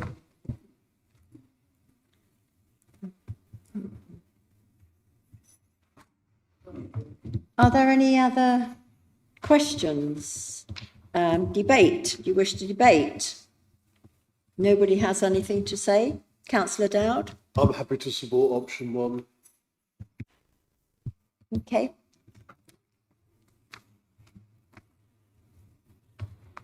In that case, we'll go to the vote, which is to grant subject to conditions proposed by Councillor Rickman and seconded by Councillor Wade. All of those in favour, please raise your hands.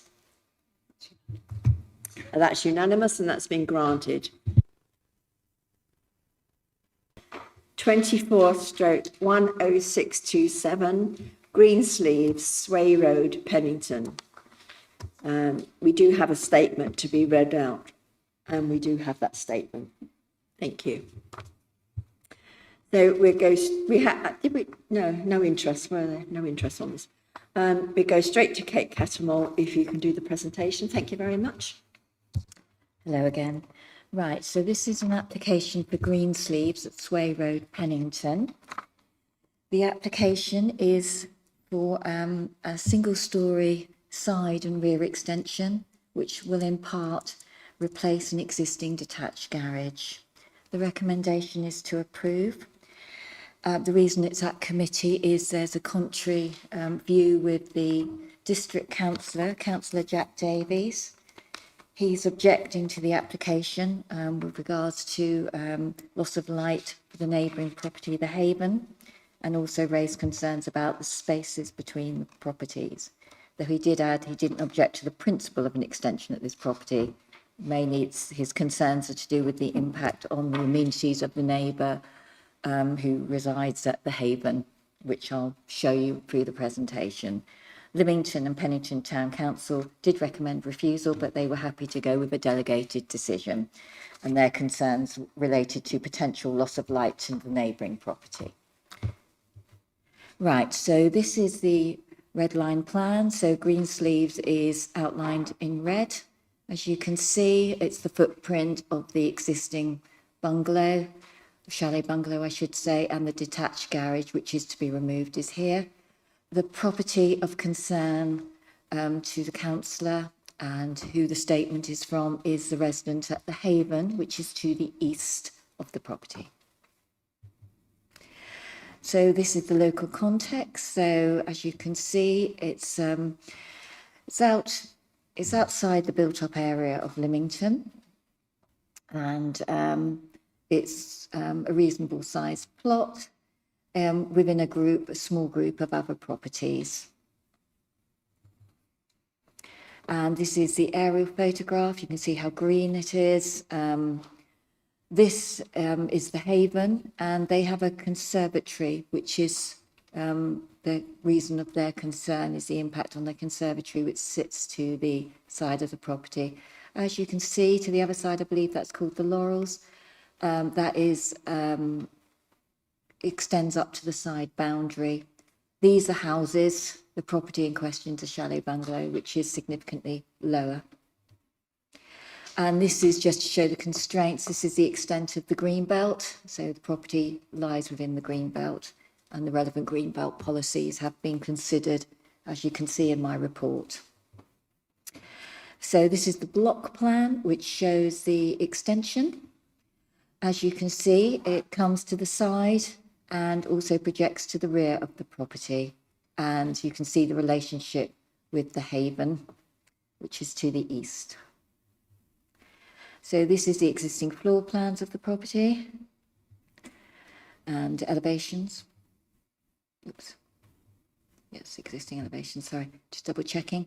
So this is the proposed floor plan. So this is the extension, so it's single story, and it's projecting back on the property. This is the relationship with the neighbouring property, and the agent has annotated these plans to show what they feel is the shadowing. And same with the proposed elevations, they've put a line on here as to show where the shadow line would be, and as you can see, in their opinion, it just clips the bottom part of the neighbour's conservatory. So these are the photographs. So this is the photograph of the property. It's as existing, and this is the conservatory. As you will see from the report, there have been previous extensions approved on this property through planning permission and prior approvals, but the proposal as it stands before us is a single-storey side extension as to the property as is, and replacing that garage. So the hedge along the side boundary is within the control of the neighbouring property, the Haven, and it's regularly maintained, so it normally sits below the glazing. So this is the relationship. This is looking from the garden of the Haven, so looking up towards the site. So this is their conservatory, and this is the neighbouring property. And this is the view from looking out from their conservatory. And so you can see this hedge is due to be trimmed again. Normally it's done annually in about September, October. So when I took these photographs, obviously it was growing up. I've included this photograph because it's just really with reference to the comments from Councillor Davies about the loss of the gap. As you can see, the neighbouring property's extension goes right up to the side boundary. And obviously, though, that's also single story, so you do maintain a gap above. There's a couple of other points I would just like to make. The single story side extension, if I just go to the floor plans, if they were just doing this bit on the side of the dwelling, there is a fallback position that could be permitted development. It's because it's also extending to the rear that it requires planning permission. So there is the fallback. And as you can see, they've also got the outline of the Lawful Development Permission. Well, that's actually was a single-storey rear extension that was approved as a prior approval, larger householder extension, which has slightly different criteria. We just considered the amenities of the neighbours and nobody objected at the time. As I said, there's been a number of applications approved in the last year. I think we numbered about 10 applications or thereabouts. I have had a letter from the agent saying that because one of the consents was to knock down the dwelling and put a new dwelling up, they've told me that their intention is not to do the new dwelling, so they will, as far as I understand it, just be doing extensions to the property. And sorry, there was something I forgot to mention at the beginning of the presentation, is that the Lymington Neighbourhood Plan is now out for public consultation. The stage it's at, it is a consideration now, but at this stage, because it's quite early on in the process, it doesn't carry much weight. But as far as I'm aware, there's nothing in the Lymington Neighbourhood Plan that would would say that this extension was contrary. So as far as I'm aware, it should be in accordance with that as well. The recommendation is to approve. Thank you very much. That's the end of my presentation. Thank you very much. I do have another representation to be read out on this one from Miss Heather Harris, who's objecting. The hedge alongside the conservatory was higher when we purchased the Haven in August 1987 and greatly overshadowed and stopped the light entering the conservatory and was cut down to a lower height, thus allowing more natural light. I have first-hand experience and knowledge of this fact. Whereas a hedge can be controlled, a new higher building will permanently block and destroy the natural light. Looking at a blank wall which is very close to the boundary will be totally overbearing and oppressive. The present conservatory has been in situ since 1985, allowing natural light and sunshine to enter. This natural light has been part of the conservatory for 39 plus years and now is to be stopped by a new build. Greensleeves' existing garage could easily be replaced on its present site and extended southwards down Greensleeves Garden away from overshadowing the Haven's conservatory. This alternative suggestion would still enable Greensleeves owners to erect a garage and office to their specifications and size without encroaching on the amenities or causing unnecessary problems for the neighbouring property, the Haven. Thank you.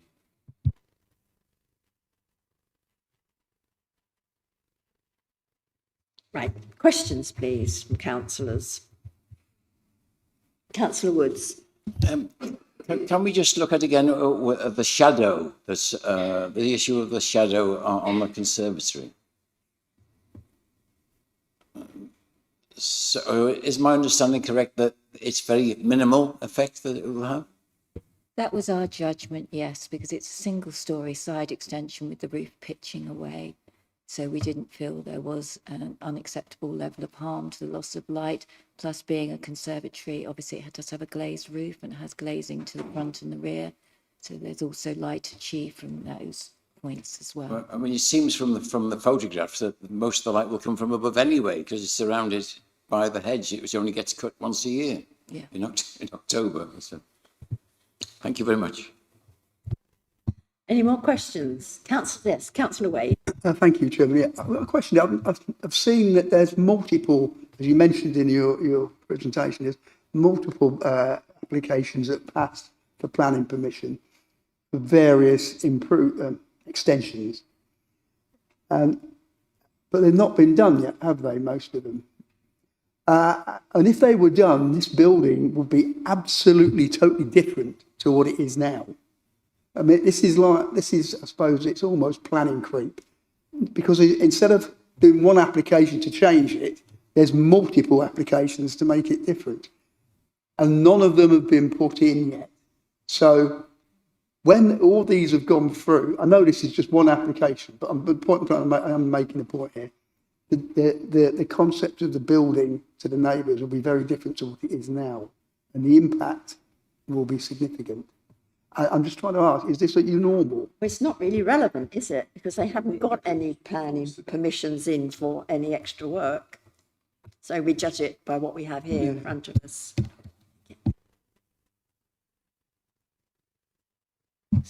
Yeah, sorry, just wanted to confirm the back of the conservatory is facing south, isn't it? Yeah, so most of the light is coming from the south anyway. It's not anything to do with the shadow from the previous building. Okay. Are there any more questions? And then we'll go to debate.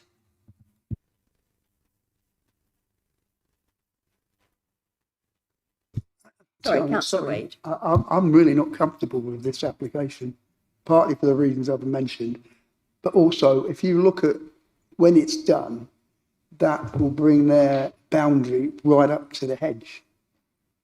Because that's already in the plan, isn't it? It goes right up to the hedge. And the impact on the neighbour will be significantly different to what it is now. So there'll be a sustained change. I understand why the office have done from a purely planning perspective. I'm just looking at the fact of the quality of life of the neighbour when all this is done will be significantly changed. Councillor Crizell. I understand what Councillor Wade's saying, but there is an argument to say if one person comes up to a boundary, why shouldn't the other person come up to the boundary? You know, it's equal as far as I'm concerned. Okay.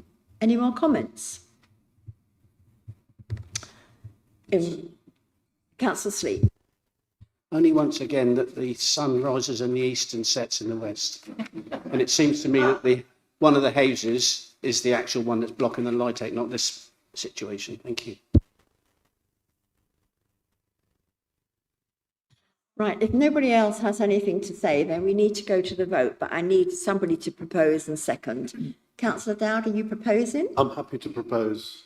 And Councillor Wood, you're seconding. Okay. In that case, we'll go to the vote, which is to grant, subject to conditions, proposed by Councillor Dowd and seconded by Councillor Woods. All of those in favour, please raise your hand.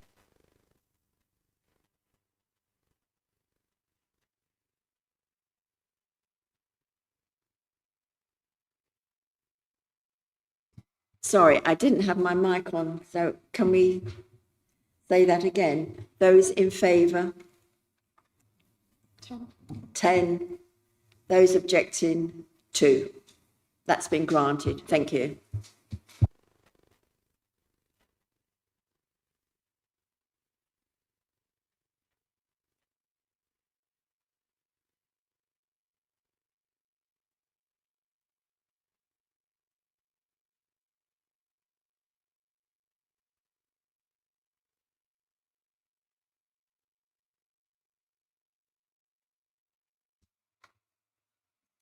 Next application is on page 75 of the agenda, Sprague's Cottage, Pooks Green, Marchwood. This is application 23/11331. Were there interests on this one? No. Okay.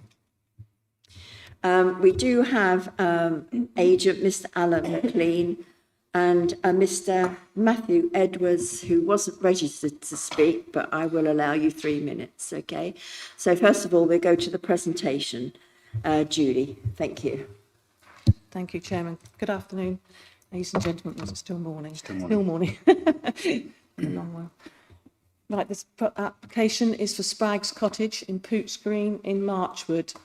Just as an update, since writing the report, I have had a couple of plans received from the agent to demonstrate the comparison of Sprague's Cottage and April Cottage. There's been no changes, it's just been additional plans. Here we have the red line plan of Sprague's Cottage, showing rather long back garden in relationship with the other development to the east. You have a wider view of the property. This is Pooks Green. It's a narrow road, and whilst it's in the built-up area of Marchwood, with the amount of vegetation, including an ancient woodland alongside, it has got a semi-rural character. There are a mixture of styles and sizes of properties along Pooks Green, with bungalows and two-storey development. Here you can see it in context with the aerial view of the woodland alongside. And with this one, highlighted in green here is the constraints for the ancient woodland, which has been a close consideration on this application, and the tree officer has been consulted on this one. This is the existing elevations of Spragg Cottage. It's a simple semi-detached two-storey dwelling. There's a couple of small single-storey elements to the rear, and alongside is the neighbouring property, so it is a semi-detached, so it goes down through the chimney there. As you say, it's a traditional two bedrooms upstairs, simple single-storey elements to the rear.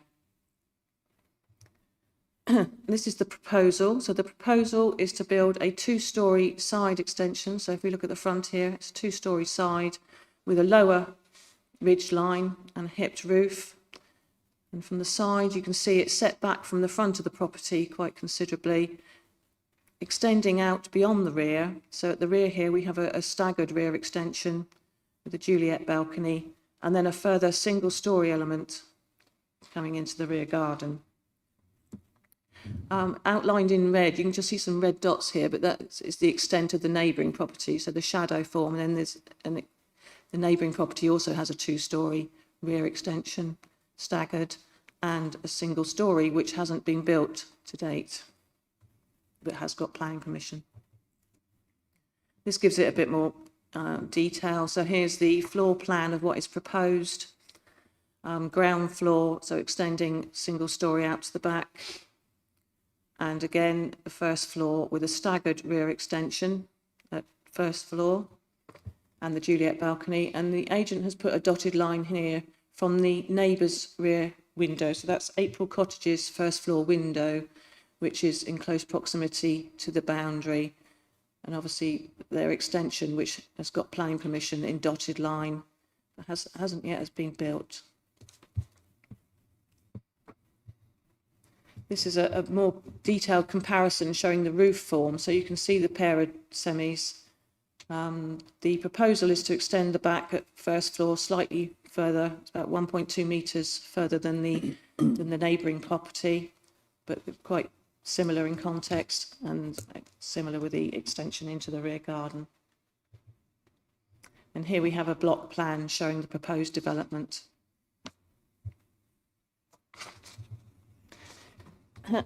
So it's a photograph of the front of the property. So here you can see the pair of semis and the woodland to the side. Again, this one is a more frontal view of the two properties, the extension to April Cottage and the more modern development along the road. This is looking the other way. So there's an electrical substation here. There's some woodland, and obviously the ancient woodland continues beyond. And you could also see the access gate to the application site, which is set back from the road. Just a bit clearer view of the side of the property and the garden area. And this is from the rear. It is quite overgrown at the moment. You can see the single storey elements and the close proximity to the neighbouring property. Obviously, there would have to be a party wall agreement with any development that close to the neighbouring property. This is a picture of April Cottage showing their two-storey side extension. They have got a passageway underneath so they can drive a car through to their garage. So it's slightly different. And this is their current situation with a single storey. As I said, they have got permission for a further single storey extension. And when going into April Cottage, I've viewed from their first floor window. So this is looking down the garden. The gardens are quite extensive, about 50 metres long. This is the neighbour's garden, Spragg's Cottage, and you see they fenced off some of the planting that's in the garden, but they haven't got any trees on the site which are protected with a tree preservation order. It's just the concern with the adjacent trees within the ancient woodland. And this is an angled view out of the window of April Cottage, and obviously they've got a parapet currently along their boundary. So the extension would come out about here, but it's difficult to measure because I haven't got exact dimensions of the parapet as it's owned by April Cottage.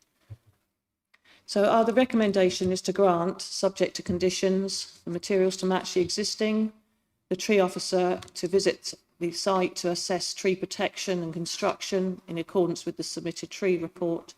And also the submission of a lighting plan was requested from our ecologist just to protect wildlife which might use the side of the protected woodland. Thank you. Thank you. We'll come to the speakers. So we have Mr. Alan McLean, agent. You have 3 minutes. Thank you. Thank you, Chair. Sprague's Cottage is a simple two-storey semi-detached cottage sharing a party wall with April Cottage. It sits on the north side of Pooks Green and is further bordered by an electrical substation to the west and to the northwest, the area of semi-ancient woodland. Sprague's Cottage has remained unaltered and is now in need of extensive refurbishment as it is in a poor state of repair. The neighbouring property, April Cottage, sitting to the southwest, has been substantially extended and is due to be further increased by the addition of a single-storey extension along the boundary with Sprague's. Our proposed extensions are similar in scope to those extensions already existing at April Cottage. Our original application was for a larger extension, creating a wider frontage and with a balcony area on the rear. The initial consultation on that design raised several concerns. The immediate neighbour at April Cottage raised a wide-ranging objection and also lobbied the Parish Council, who restated his objection as their own. The case officer raised issues on the size of the proposal, both in relation to the impact on the street frontage and how the extension would relate to April Cottage. An ecological assessment was called for, particularly in relation to the possible existence of bat roosts. Finally, the proposed relationship of the new extension to the semi-ancient woodland raised concerns by the tree officer.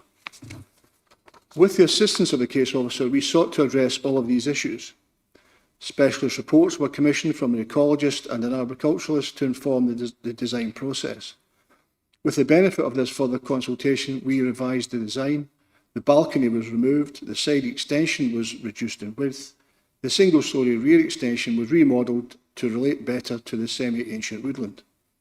Unfortunately, despite all these efforts by the design team and your officers, the Parish Council have maintained their objection and once again have simply repeated the objections raised by the neighbour at April Cottage.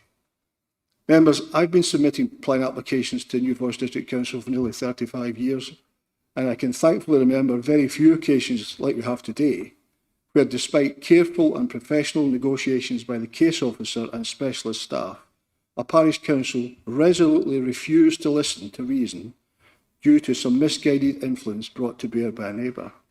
And I would add, I understand the Parish Council have even turned up today to speak to that objection, which I find very surprising.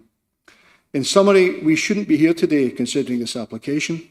With all the work put into the application by applicant and officers alike, if the parish had acted reasonably, it ought to have been possible to deal with this application under delegated powers. It only remains for me to thank your officers for their assistance throughout the application process and ask that you follow their recommendation and approve our application. Thank you very much. And now, Mr. Matthew Edwards, you have 3 minutes. Good morning. Sprague's Cottage, Juliet Balcony, removes all privacy from visual intrusion to April Cottage that will be overlooked.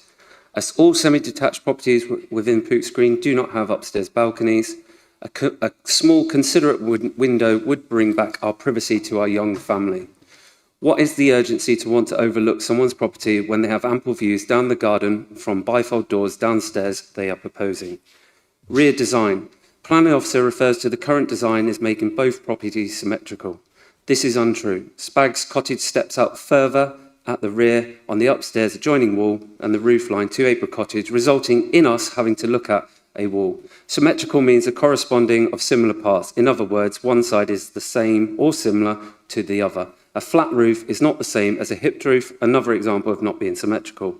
A cottage of 154 years old should be respected in all its appearances. A flat roof is not in keeping with this traditional building, something that ourselves and Marchwood Parish Council both agree on.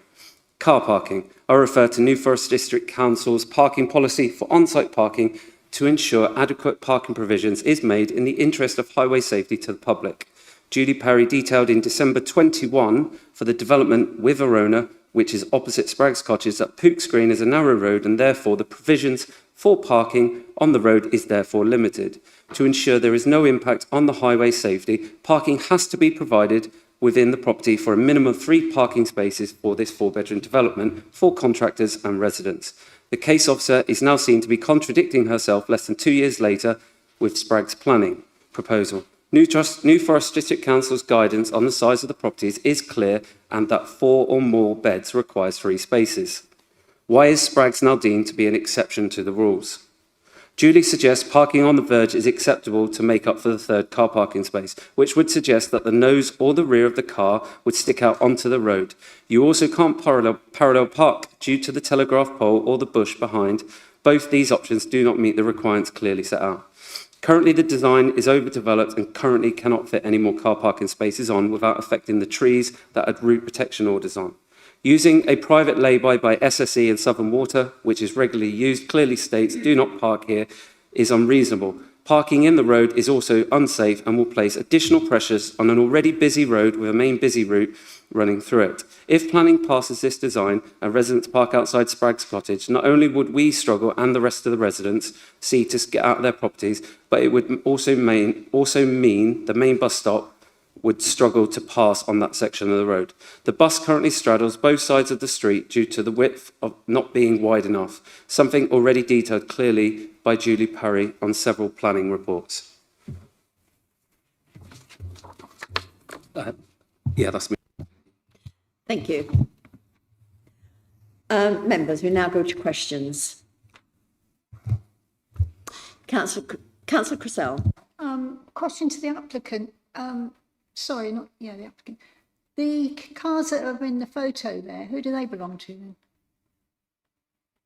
Those cars in the photo are in the electricity board lay-by next to the property. I've no idea who they belong to because they're vans that are parked there next to the substation. Okay, thank you. Councillor Sleep. Could I ask the opposite? Is there any issue with the substation and the proximity of the new development? Are we still within rules on that access wise? Yeah, the access is to the other side. There's a gate where that lay-by is to the substation, so it wouldn't impact on the substation. Councillor Cressell. Sorry, did the officer say there were no tree preservation orders? There's no actual tree preservation orders on the site of Spragg's Cottage, but the adjacent land to the rear, where I showed the green constraints area, is an ancient woodland, so that is protected. Thank you. Councillor Dowd.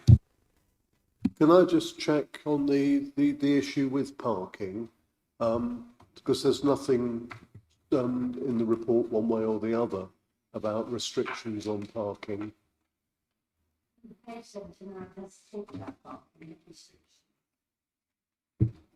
Yeah, there was details in the report about parking. There's 2 parking spaces shown here on the site, and also where it's set back, there is opportunity to park.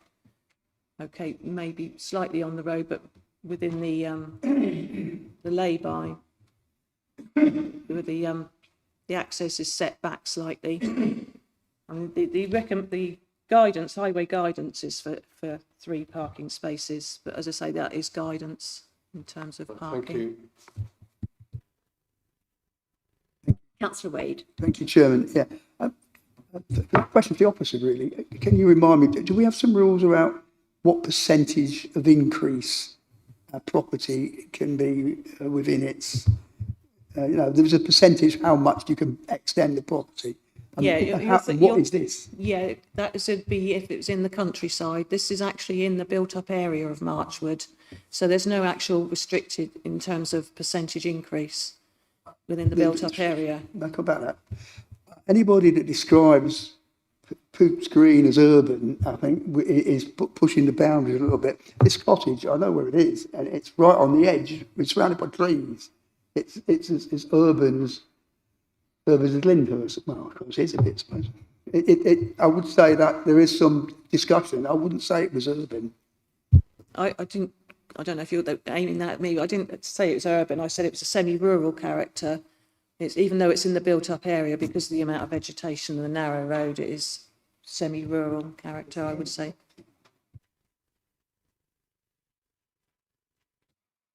Councillor Riley. Can you tell me how many parking spaces this property needs? Because somebody has just said that they need 3 parking spaces. What is the route on parking? How many parking spaces do the property need? The highway guidance, and as I say, it is guidance for this number of bedrooms, would require 3 on-site parking spaces. There are 2 shown in this plan here. You can see there's 2 parking spaces here. And obviously there's on-road parking, albeit set back within this area here. So is it possible they could have another parking space? Would the site allow that? Possibly, if it could be fitted in. It could be done. I haven't measured it. Yeah, but I mean, you're saying it's 3 It would parking be awkward spaces. to fit one in here. That's okay. Well, yeah, it can be done, yeah.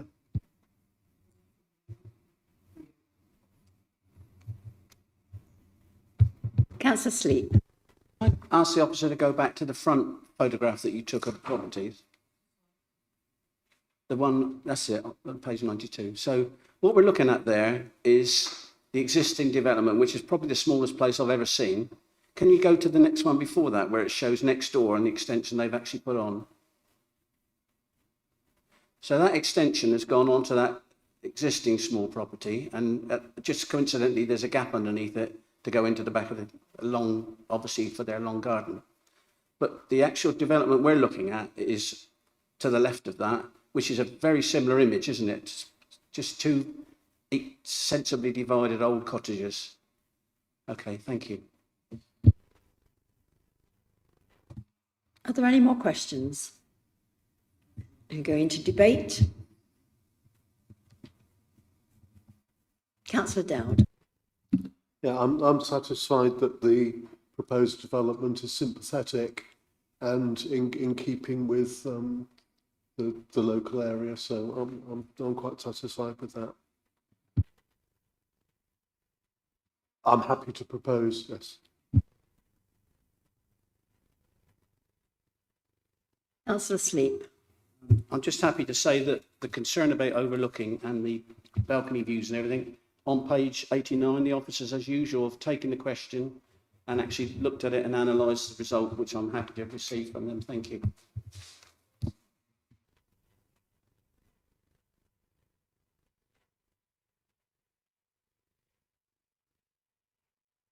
Sorry.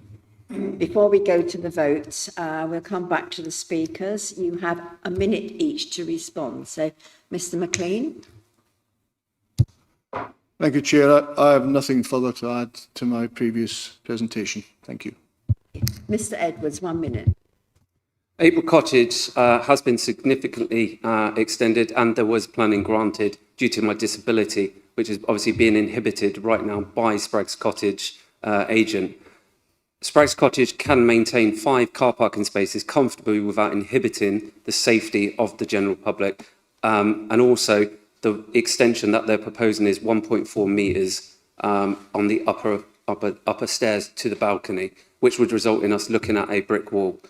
Our concern is obviously being overlooked as a young family, and we're all for a development which means that we have our privacy preserved and they have their privacy preserved, and the cottage gets developed sympathetically. Thank you. We'll go to the vote. The proposal is to grant, subject to conditions, proposed by Councillor Dowd and seconded by Councillor Riley. All of those in favour, please raise your hands. Unanimous? Oh no, Councillor Richards. Oh, sorry.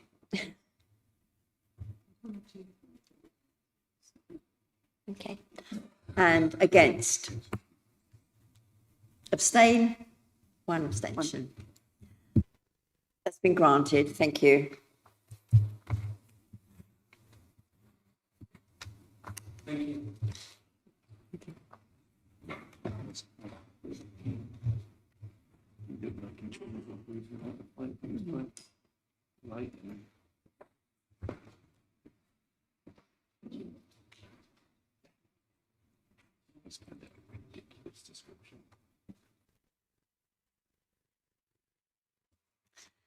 Okay, last application. Application 24/10709. That can be found on page 85 of your agenda. The Laurels, Bewley Road, Dibden Purlieu. Councillor Wade. Yeah. Yeah, okay, that's fine. Speakers, we have the applicant, which will have 3 minutes, but Mr. Stuart Dorey and Mr. Anthony May, you'll have 3 minutes between you, so you need to work out who says what, okay? So first of all, we'll go to the presentation. So Julie, can you go ahead, please? Thank you. Application for the Laurels in Bewley Road, Dibden Purlieu in Hythe. Just to update committee, since writing my report, we have had 2 further representations from Holly Villa and 8 Woodland Court. Holly Villa have commented about loss of vegetation and potential overlooking from both the development and from the properties to the rear at Woodland Court. And 8 Woodland have commented on the impact on their outlook from the removal of the vegetation. So the Laurels is within the built-up area of Dibden Purlieu. It's set back from the main Bewley Road, which runs down from Dibden down to Hythe. It's on a corner position with Woodlands Road. You can see it in the wider context with Bewley Road running down, and here we have the application site setback. The Laurels is a semi-detached dwelling in a relatively large plot. The main garden is to the rear of the property, where there is a vehicle access from Woodlands Road, leading to a parking area and 2 garages. You can see here the neighbouring properties, Holly Villa, and the 2 properties at the back, 6 and 8 Woodlands Court. The proposal is for an annex, as outlined in red here. Here's the existing 2 garages that are on site, and this is the proposal for a self-contained annex to be placed in their place. The proposed annex would be larger than the existing garages, but would retain a low eaves of 2.5 metres and would have a pitched roof, pitching away from the boundary, and would incorporate solar panels on the southeast roof slope. Here you can see the existing floor plan of the garages and proposed annex, this which shows the 2 bedrooms and a living space, and it's to be used for family members as part of the main residential use of the property, which can be conditioned if it's granted. You can see it in a better context here. So here we have the annex, still have parking availability to the rear. There is obviously some loss of vegetation. There's hedging along the back here at the moment with fir trees and further hedging around the site. There's also some trees which are to be removed. The tree officer was consulted and none of the trees warranted a preservation order. This is the front of the pair of semis. This is application site, the Laurels, and the neighbouring site, Holly Villa. And here you can see the high hedges which runs along the front and all the way along the side with trees to the rear. And the access to the rear leads to the 2 garages. Again, here's the high hedges to the rear, and also there's a lot of vegetation in the garden with hedges and shrubs. It's a clearer picture of the rear garden. You can see the properties to the back, and there's high hedging and then high fences on the shared boundary with Holly Villa. The recommendation is to grant, subject to a condition in respect of the use of the annexes to be retained as ancillary accommodation as part of the extended family unit as a single dwelling house. Thank you. Thank you. So we go to Mr. Richard Stumer. And we have a statement to be read on his behalf. So if you'd like to go ahead with that, thank you. In response to the objection by the Parish Council, we have the following observations and clarifications. The Parish Council were concerned that this proposal could be overdevelopment of the site. It can be seen from the site location plan that this site is one of the larger ones in the neighbourhood, and the proposed building sits comfortably, in our view, on the site with plenty of amenity space left.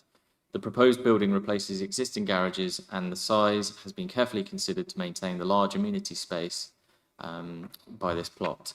The proposed building itself is single-storey with a low-pitched roof, and there is absolutely no chance of overlooking neighbouring properties.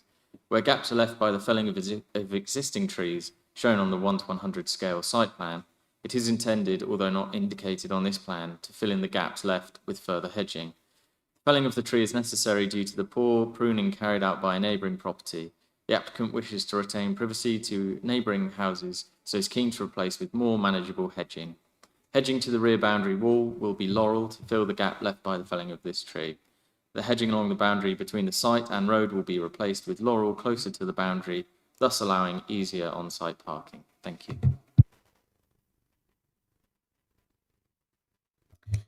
Miss Kelly Godden, you have 3 minutes.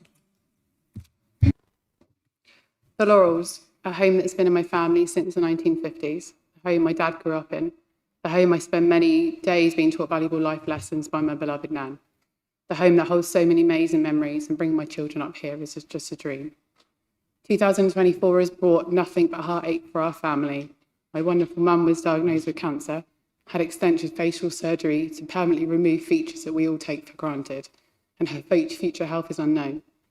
She has spent the last 15 years selflessly caring for my grandmother, recently retiring as a nurse to be hit with unimaginable news.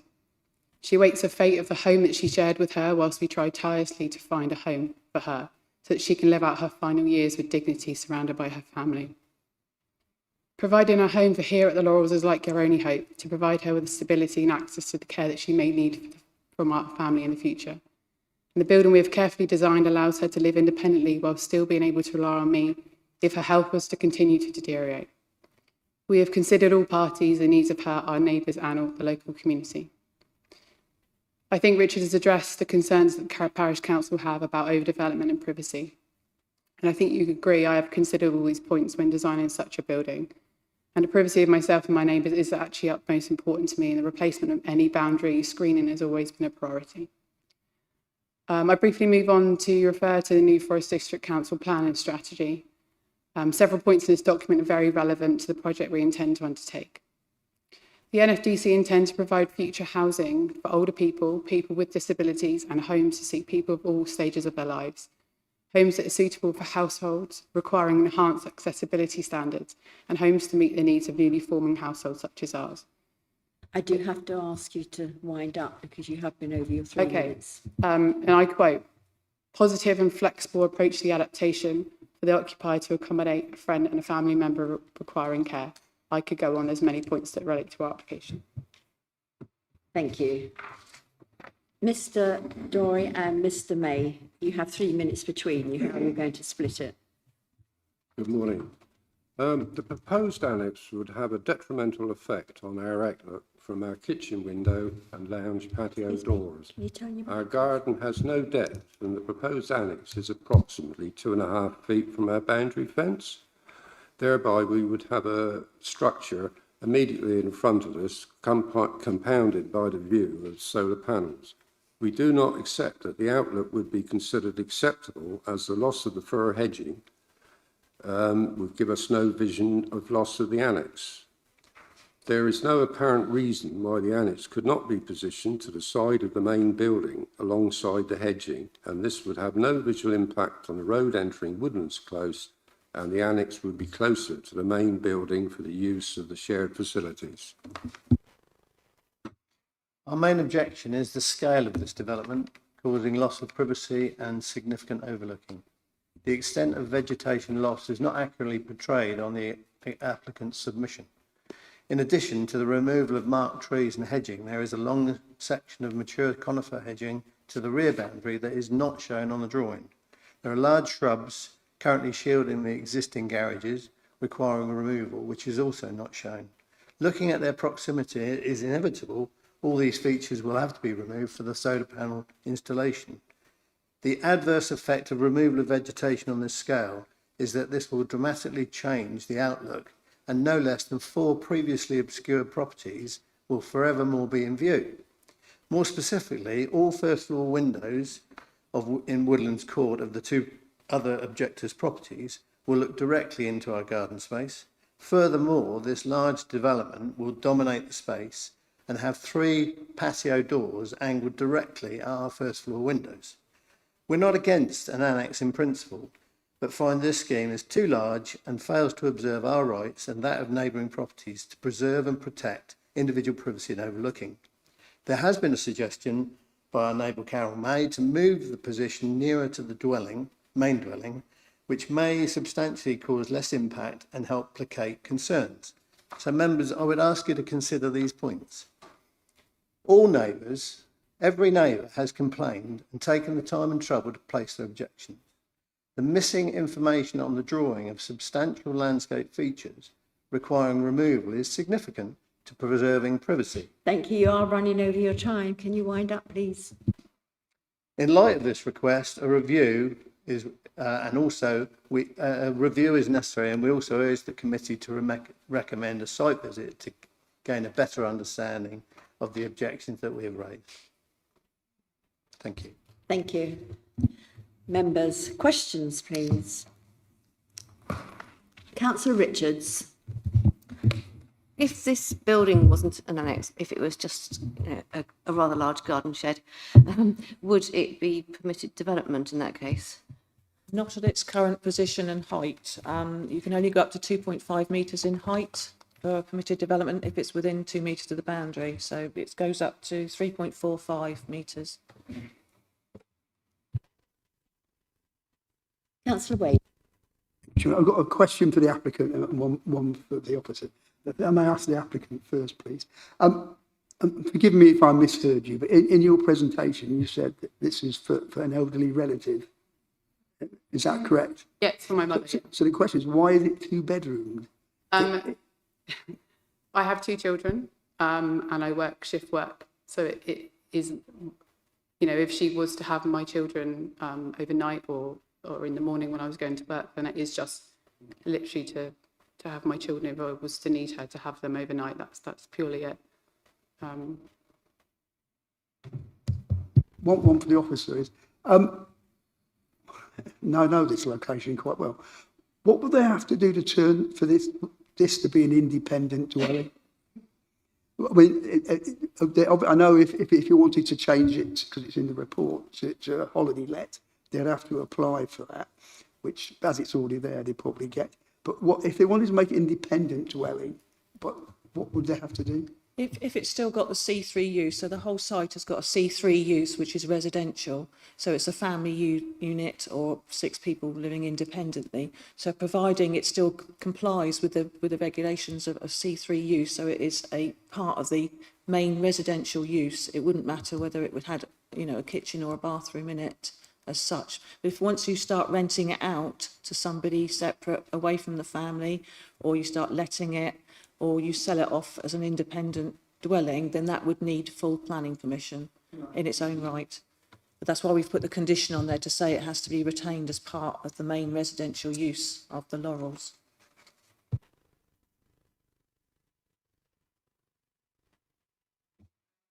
Brand. Okay. I find it really difficult with these pictures to grasp the size and impact on the neighbours. So I just wanted to try and understand how high it was against the pictures on like 109. I'm assuming that's where it goes along the whole back of that area. Yeah, so you can see here these are the neighbours to the back, number 6 and 8. So they have got quite short gardens. As you can appreciate, that is 2.5 high, so it's just the height.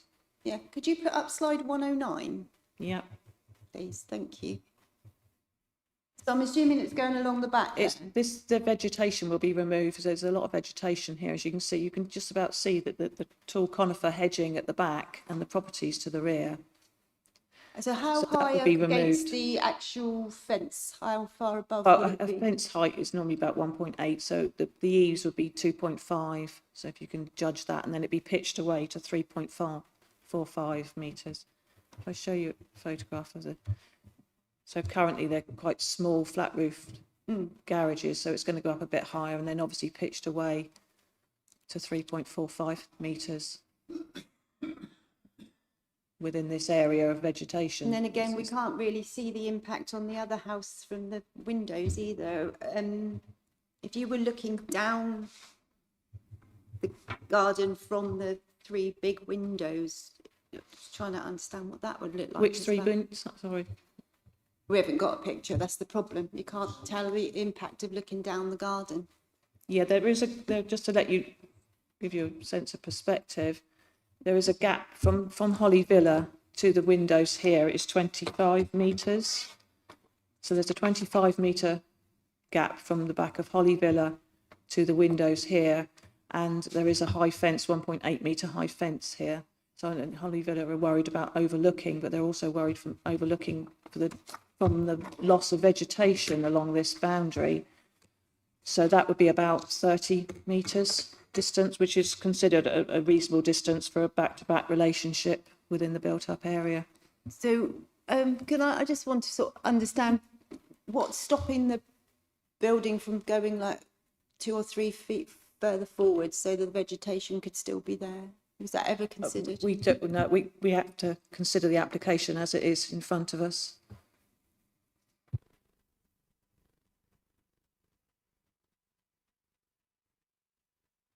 Are there any more questions? Councillor Riley. One of the objections here, the building be used as a holiday let. What's the procedure on that? If As I say, we have put a condition on, and if it's approved, we put a condition to say it has to be retained as part of the main residential use of the property. If they want to use it as a holiday let, that would need separate planning permission. Thank you. Councillor Wood. Further to what Councillor Brand was saying, what's the distance from property number 6 and 8 to the back of the building? About 5 metres. How many? 5. 5. 5 metres. 5 metres? Yeah. It's quite small, isn't it? Yeah. Okay, thank you.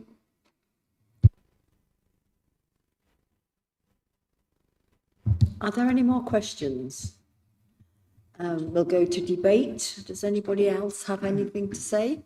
Councillor Wade? Thank you, Chairman. Yeah, I actually have a real problem with this. I have total sympathy for having an annex for helping elderly residents.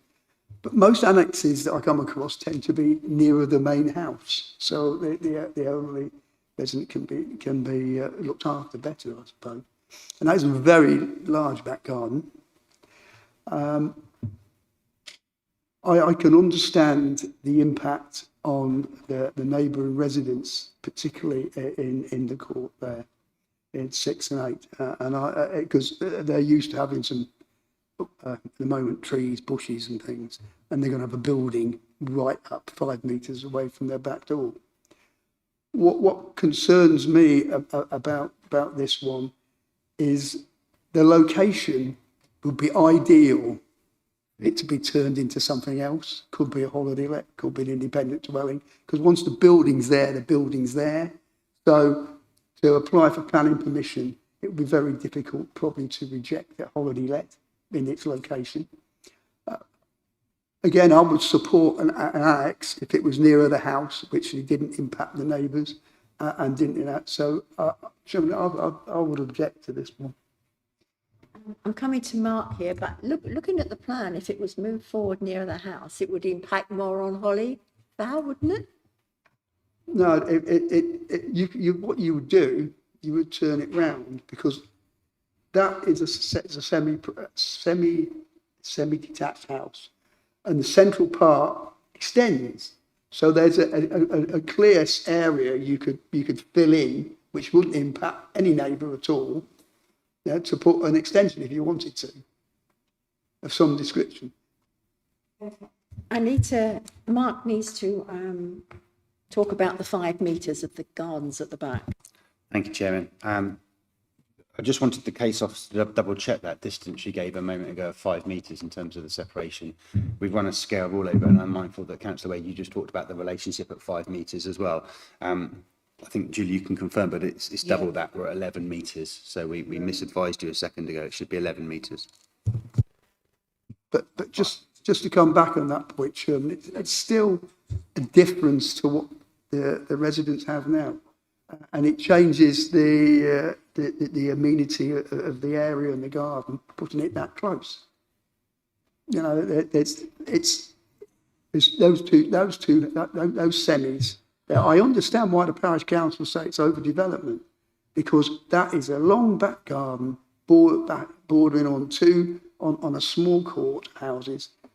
I know it well, and that's just changes the whole dynamic of it. So I totally have sympathy for the residents. I totally understand wanting to have an annex, and I would support one if it was in a different location on that block, but not there. I think it has a very negative effect. Overdevelopment, there's a potential for overlooking, and it changes, just, if you pardon the expression, the street scene in its own domain. Thank you. Councillor Sleep. Yes, thank you. A couple of things. First of all, can I just say to the residents, the local residents that put in protests, we did get some late information sent through to us, and it was read and it was considered. So I hope they're reassured by that. First of all, the one thing I'd like to say is that the garages exist and they obstruct view, the trees obstruct view. The new property would obstruct view. So I'm not quite sure where we got a concern on that. If I wanted to build an attachment to that building, I'd be disappointed in the style of it, that we try to put a modern development onto it. And the only other thing I would like to say is that with older members of the family, quite often in this circumstance, and I've seen it before quite often, is there's some degree of independence. And if the older parents have actually stepped away from the house, it causes a lot less grief in the family construction of the arrangements. So I'm quite happy with this configuration. I've looked at the back views and front views, and to me, it doesn't cause as much concern as some of the people are. I think that'll be all right when the trees are grown, when the laurel's grown. Thank you. Councillor Woods, you want to say something else? I just wanted to ask, what's the difference in size between the garages and the proposed development? Is it twice the size, or? Measure the height for the existing.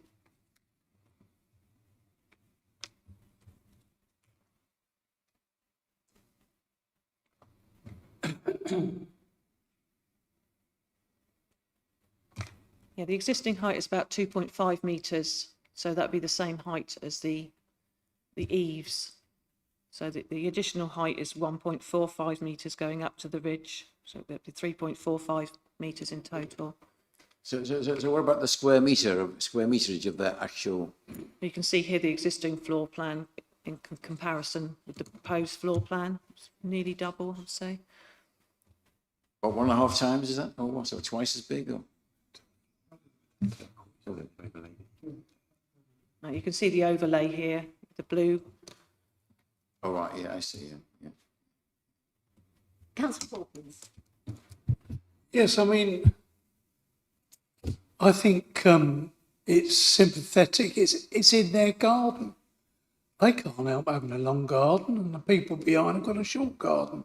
So if they want to hide it, why don't they put a laurel bush in there, keep it high, and that then would get rid of that overlooking feeling. Do we have any more comments? Councillor Richard. I just think that the height of the eaves is the same, roughly the same as the existing garages. And then you've got a very low pitched roof up to the ridge, which is causing the extra height. So it doesn't seem to me that that would be overly imposing, really. Thank you. Does anybody else have anything to say? We have a recommendation to grant, and I'm going to need somebody to propose and somebody to second.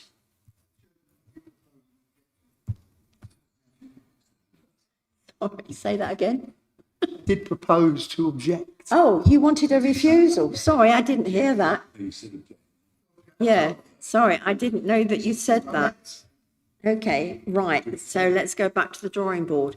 Councillor Wade has proposed that we refuse. Does that have a seconder? No. So now we go back to the original, which is to grant. Who proposes to grant? Councillor Riley, seconded by Councillor Hawkins.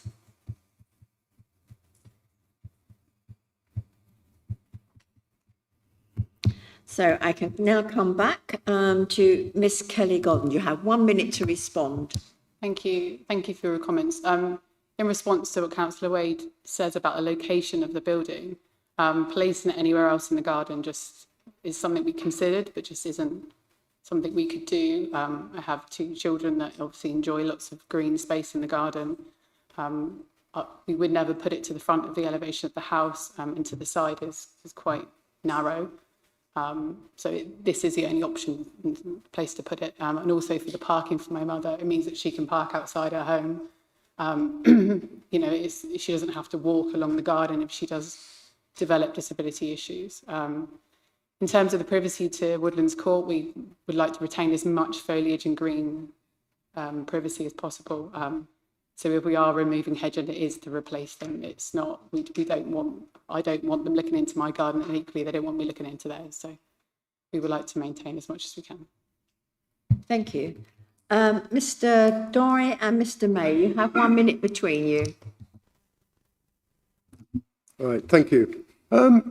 Just a quick one. If this was to be granted, would the Laurels be prepared to put any screening up, i.e. plant some shrubbery, because it is rather opposing on our outlook?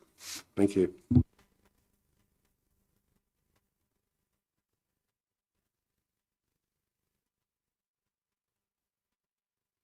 In terms of the case officer's report, when that was done, the drawing makes, and you can see up there, the conifer hedge